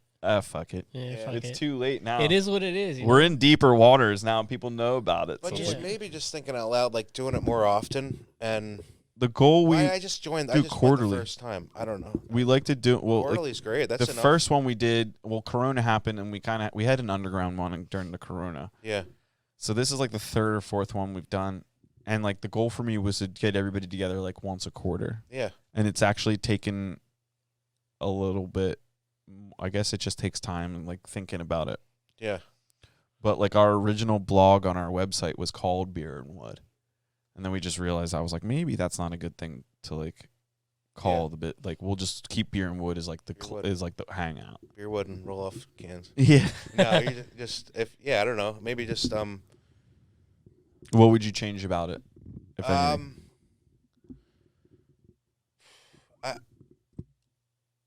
Not a whole lot. Like I'm just trying to think like what I would have if I had like a social club or something like that, and it would maybe be just like thinking of me. Like I'm kind of like out in the. I'm kind of a random person, being a roll off guy, hanging out with like builders and roofers. Like you guys are just like have your own building. Like when people think about builders, roofers, you don't really think about the roll off guy. Yeah, but maybe there's other people that I'm not thinking You're the of. only roll off guy I know personally. Yeah. So You're not gonna mean Monsieur I know, Mike or something. I know one of the Lex. Yeah. From jiu-jitsu. I haven't seen him in a long time. Yeah. But that's all I know. And then there's like the trash company Del Garcia's or something like that. Yeah, they're small. Yeah, my wife's last name is Del Garcia. Oh yeah. So I kept saying like, "Oh, who's this?" It's like spelled differently. It's like it's like something that's spelled a little bit differently. Del Garcos, yeah. Yeah, something. She's like, "No, that's not my last name." I was like, "Who in your family owns a trash company?" She's like, "That's not the same spelling."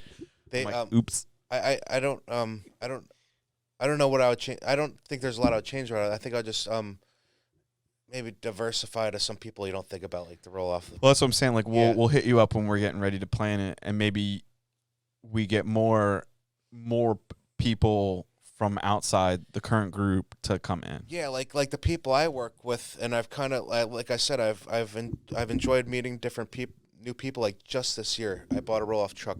Like I just left my job this time last year, and it's crazy how quickly how quick the time went by, but it felt like it was so long this whole year. It felt like I've been in it for like 3 or 4 years, and it's just, that's a good year. Yeah, and I met so many damn people up in Doylestown. A welder, 2 different mechanics, another roll-off guy we share work with, a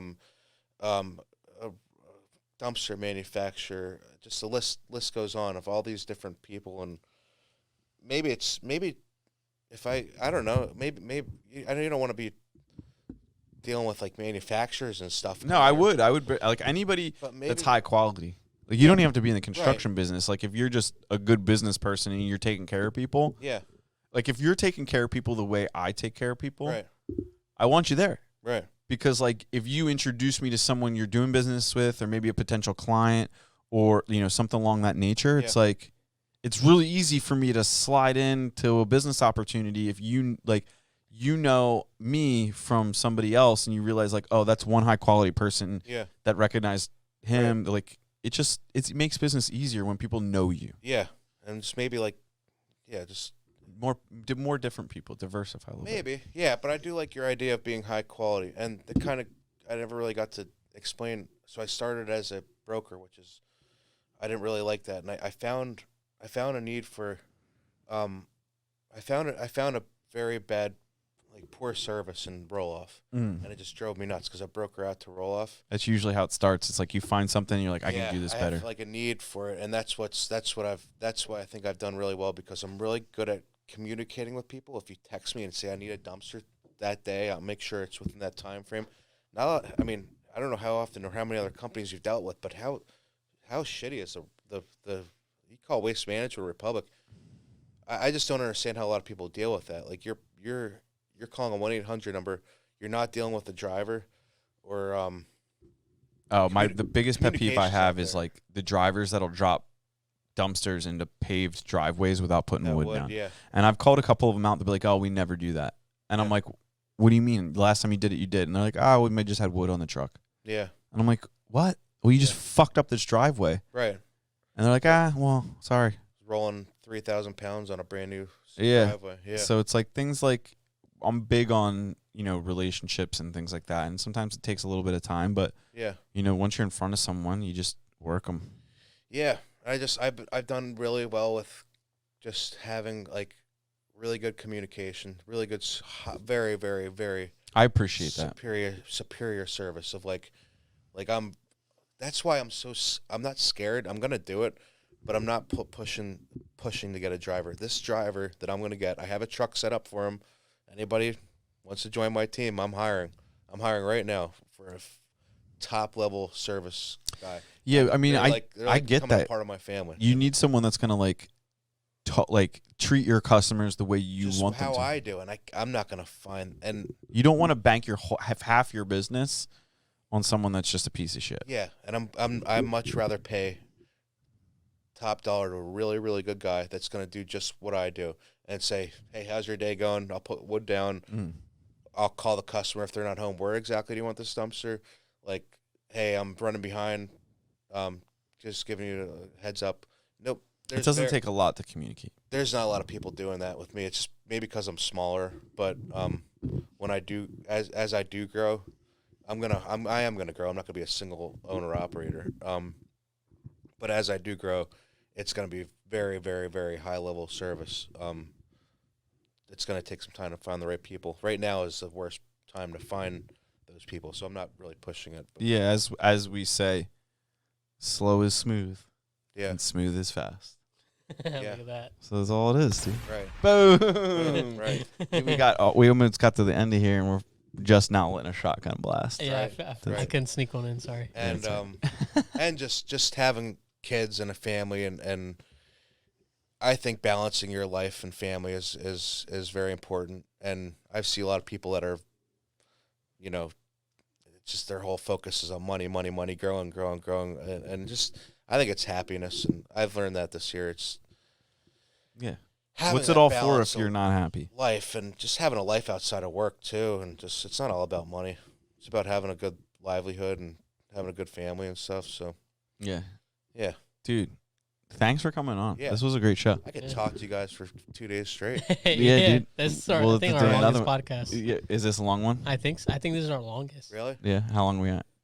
2 hours 40 minutes. Really? Oh, dang, dude. Holy shit! If you're the longest one, off top. Wow, that's awesome. Yeah, I'm pretty sure. Until next time, we're starting the Bucks County. Yeah, Oh, the yeah. the Like- trash, yeah, the the trash trash union. The Trash Union League. Yeah, we should do it. Bucks Be like, County Trash League. Yes. the trash league. Just Yeah. call it something silly, so people are like, oh, what is that? Be like, it's actually nothing what you Yeah. think it is.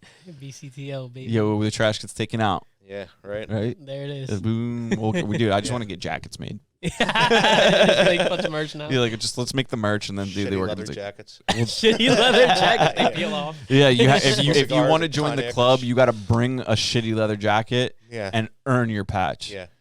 Right. Let's see how fast you can take the trash Yeah. out.